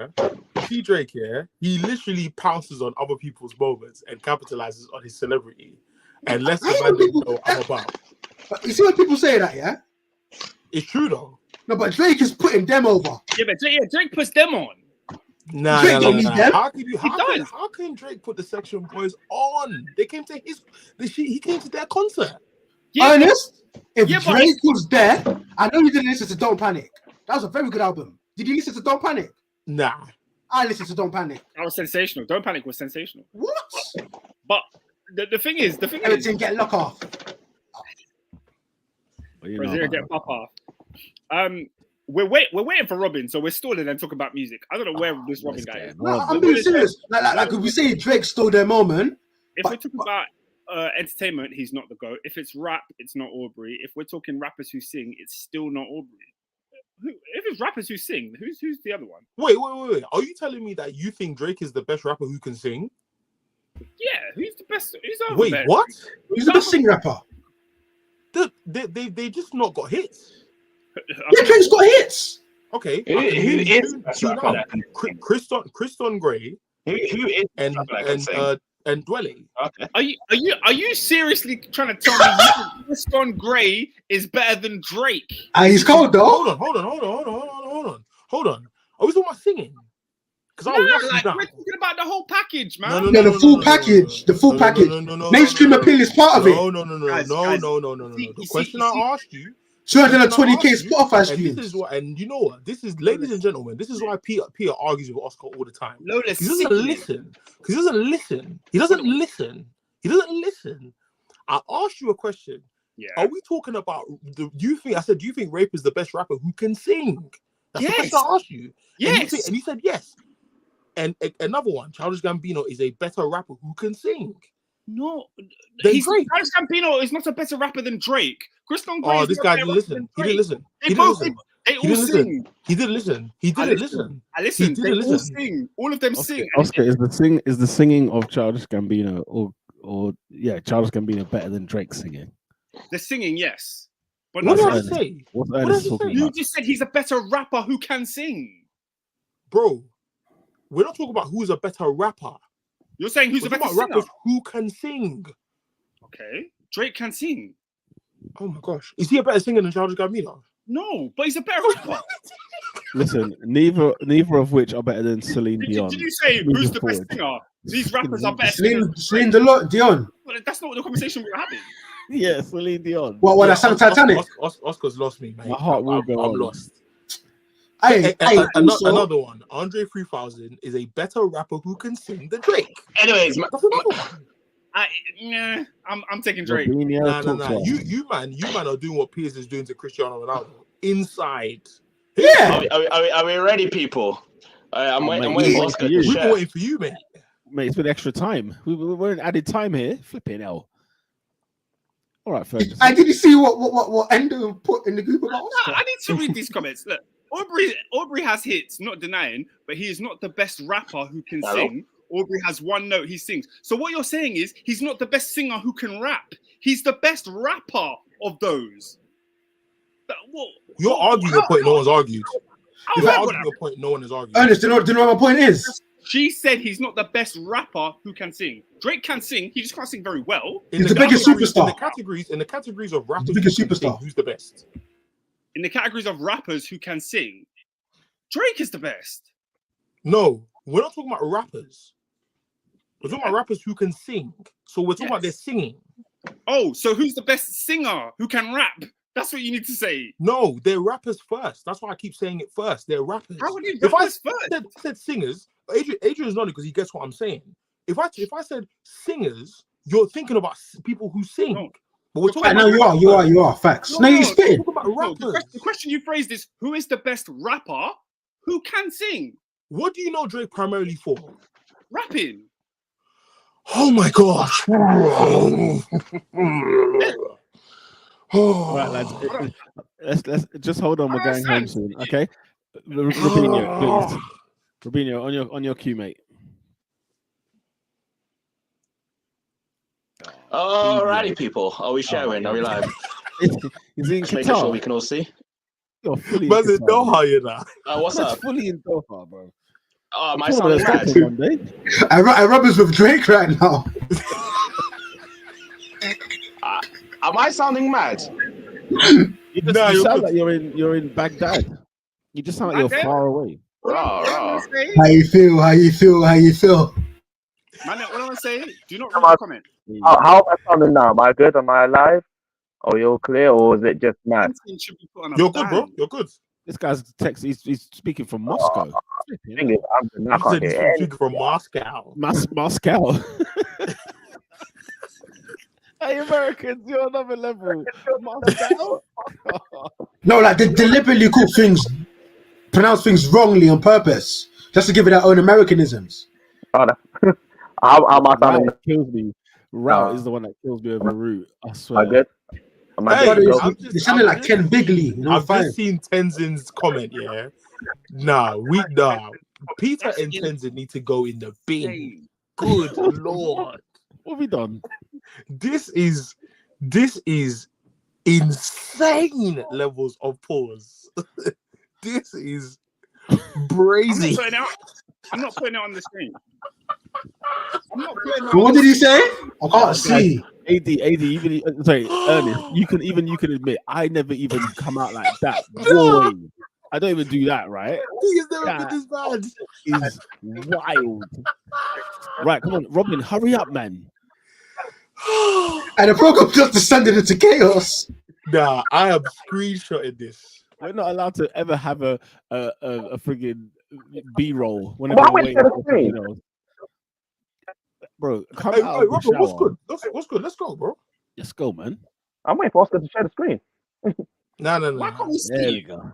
There we go. Take that comment off. What are we doing? There we go. Yo, this is Alrighty, people. We are live at the wheel. Hello, we live. We see. So basically, this is the top 4 podcast sweepstake. As always, I'm doing it live this time, so no one can claim that I'm cheating or I'm Michelle Platini and all that stuff. Each of you will get 3 teams. Once I spin the wheel 3 times, and your team has been picked 3 times, then that's it. You're done. You'll come to the wheel. It's fairly simple. All you got to do is support. Any questions? Can you come back to London, please? What am I still kind of? Hey, this is some year 10 ICT class level PowerPoint, bro. Yeah, I don't know what's going on there. He's in Jersey. Hello? Oh, talk to me. Am I here or am I gone? Imagine a movie maker, you know? You're here. This is why Ronaldo got pissed off. Yeah. He sees the same PowerPoint when he Is left. it not some? Ah, this is all long. It's not spinning right. You know what I'm saying? This guy's What's this guy's happening? straight up. It doesn't want to work. We've been waiting like 20 minutes for this. I know. Yeah, for real. Yeah, I was presented, and then it just stopped. I've been waiting my whole life. Look, okay, Robinho, it's moving, it's working. It's just that it's very, very slow. But you can just keep rolling, and then let's just get these teams done, and we close. Let's do it. All right, cool. I'm spinning the first one. If you. All right, cool. All right, there we go. Oh, that's David. David.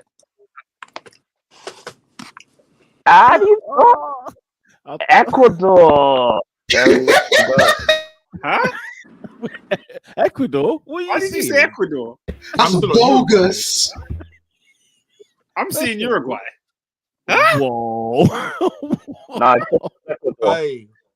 And then Robin was to talk about hot balls in the Champions if I League sit draw. down here, I can show the result. Robin's a fraud, man. You can see right there. I got asked in Ecuador. I'm not frauding. How can I fraud the wheel?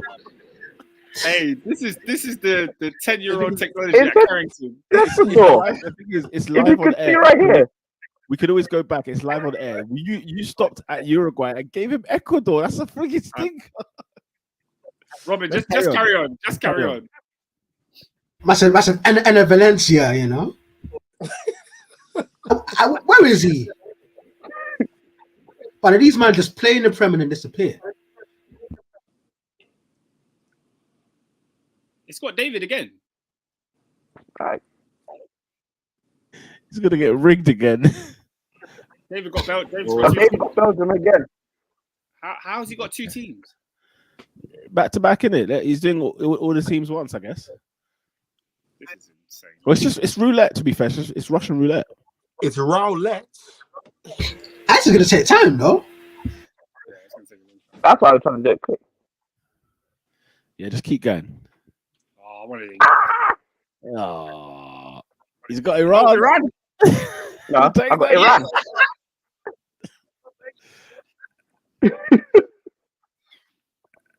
Oh, fantastic.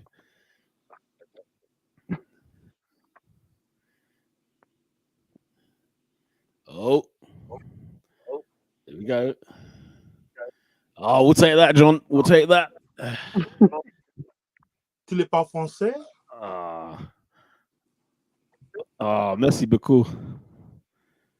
Merci beaucoup. Boot-camp.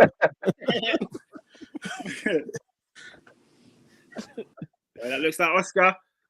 Oi, oi, oi, oi, oi. Who we got? Is it Germans? Oh, it's moving. Canada. This nigga got Canada. Canada. Jonathan David. Let's go, man. Let's go. I said Drake heard you, yeah? Fair enough. I said Hey, Drake. let's go. You're from the 6.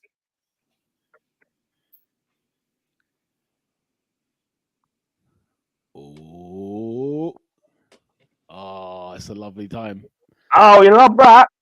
It's a lovely time for Robinho there. Argentina. Argentina. That's a big pickup.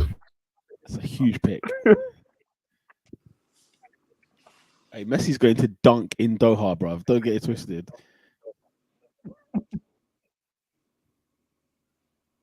Oh.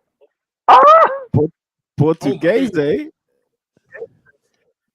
Cristiano Ronaldo, come to Papa. I said Tutu Bang, you know. Bruno Fernandes. Let's do it, baby. Oh, Peter's final choice. Peter's final choice of the day. Yeah, give me the Serbs. Swiss. Oh.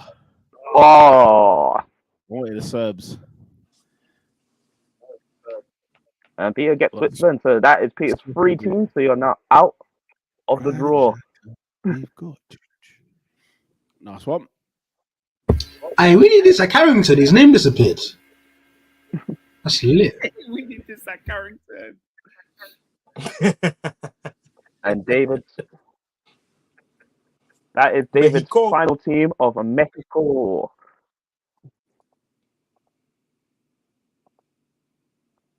Spin it. Adrian and Ernest to not have a team just yet. Oh, Let's go. Let's go. Who we got? Soon's here. oh, it's on the line.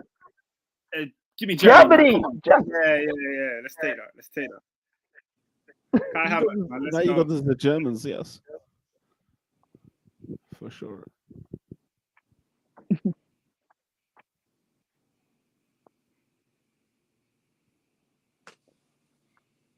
Adrian's first team.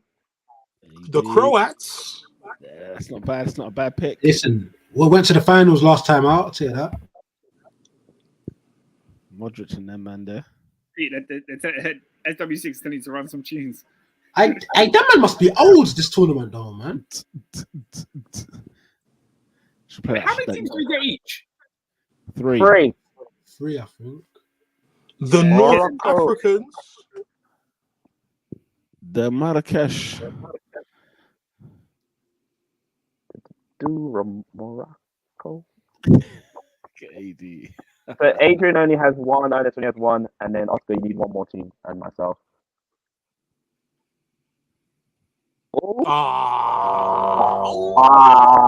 Not today. Not even a Serbian. That. Who's that?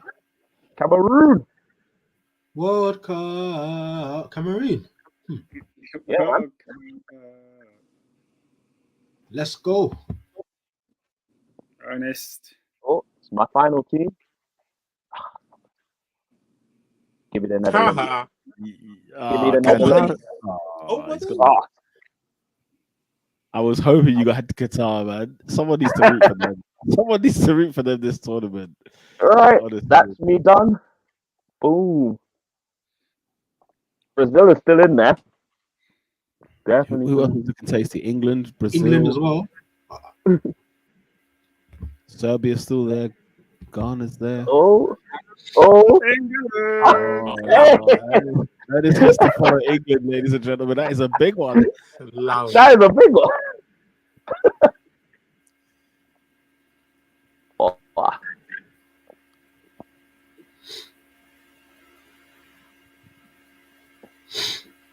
This is Oscar's final team. Wales. Oh, you're mugging me off. Wales. Oh, it's on the line. It's right on the line, thinking- Jeff. Oh, I'm thinking Poland. hold on. I took the one Yeah. to Poland. Right, that's Oscar's 3 teams. There we go. Now there's only 2 teams left. Oh, Brazil's still there. Brazil's still on the board, yeah? Brazil, Yeah. Spain as well, and Serbia. Man, are getting Wales. Who got Wales? Adrian has Wales. You're kidding me. Did you hear the teams you mentioned? And that's Darwin. it. Now it's just Ernest's final team. I'm getting So you spun, got- you know. Now he's got the Mac Daddy of teams, no? Nah, No, allow it's it. not Allow looking good. it. Allow it. Allow it. Spin me again, please. You got Mark Viduka. Oh, yeah. Good eye, mate. Allow it. Look at your part line, mate. And that's it. Socceroos. Wait, so nobody got Brazil? Nobody No, got Brazil. Brazil. That's a No shame. Spain, no Serbia. That's What? a farce. That's a a shame. farce. I didn't. Hey, who got Qatar? Who in Qatar for somebody? So I can read out the teams as follows. Peter, your teams are France, Portugal, and Switzerland. That is That's what in you've got. France. Are you from Austin, Texas? France. Oscar's got the Canadians, Germany, and Poland. Ooh. Adrian, Croatia, Cameroon, and Wales. Ernie, Morocco, England, and Australia. Australia. name it down. You got Ecuador, Belgium, and Mexico. Wow. And myself, I got Iran, Argentina, and the Netherlands. That was a fair and square draw, you can say myself. No rigs there. The only thing I'd say that was bent is that it would land on Germany, but then you get Uruguay. That is mad. Maybe it was just maybe it was just because of the stream. It wasn't showing properly, but I'll just see that live. So yeah. Well, But it's about your teams for the World Cup. Yes, thank you very much, Robin, for presenting us with the. Thank you, Infantino. That's your new name from now on, Robin Infantino, for giving us the draw. We're doing this again. For this World Cup sweepstake. Make sure you guys smash a like, subscribe to the channel. We're here every Monday, 8 p.m. Guess what, guys? I won't be here next Monday because I'll be swinging it up on my honeymoon. Big up the wifey, you're done now. But yes, 8 p.m. every Monday, talking World Cup stuff, talking Cristiano Ronaldo stuff, I'm sure. But until then, people, the Bentest World Cup of all time is pending next Monday. Let's go, baby. Peace. See you later.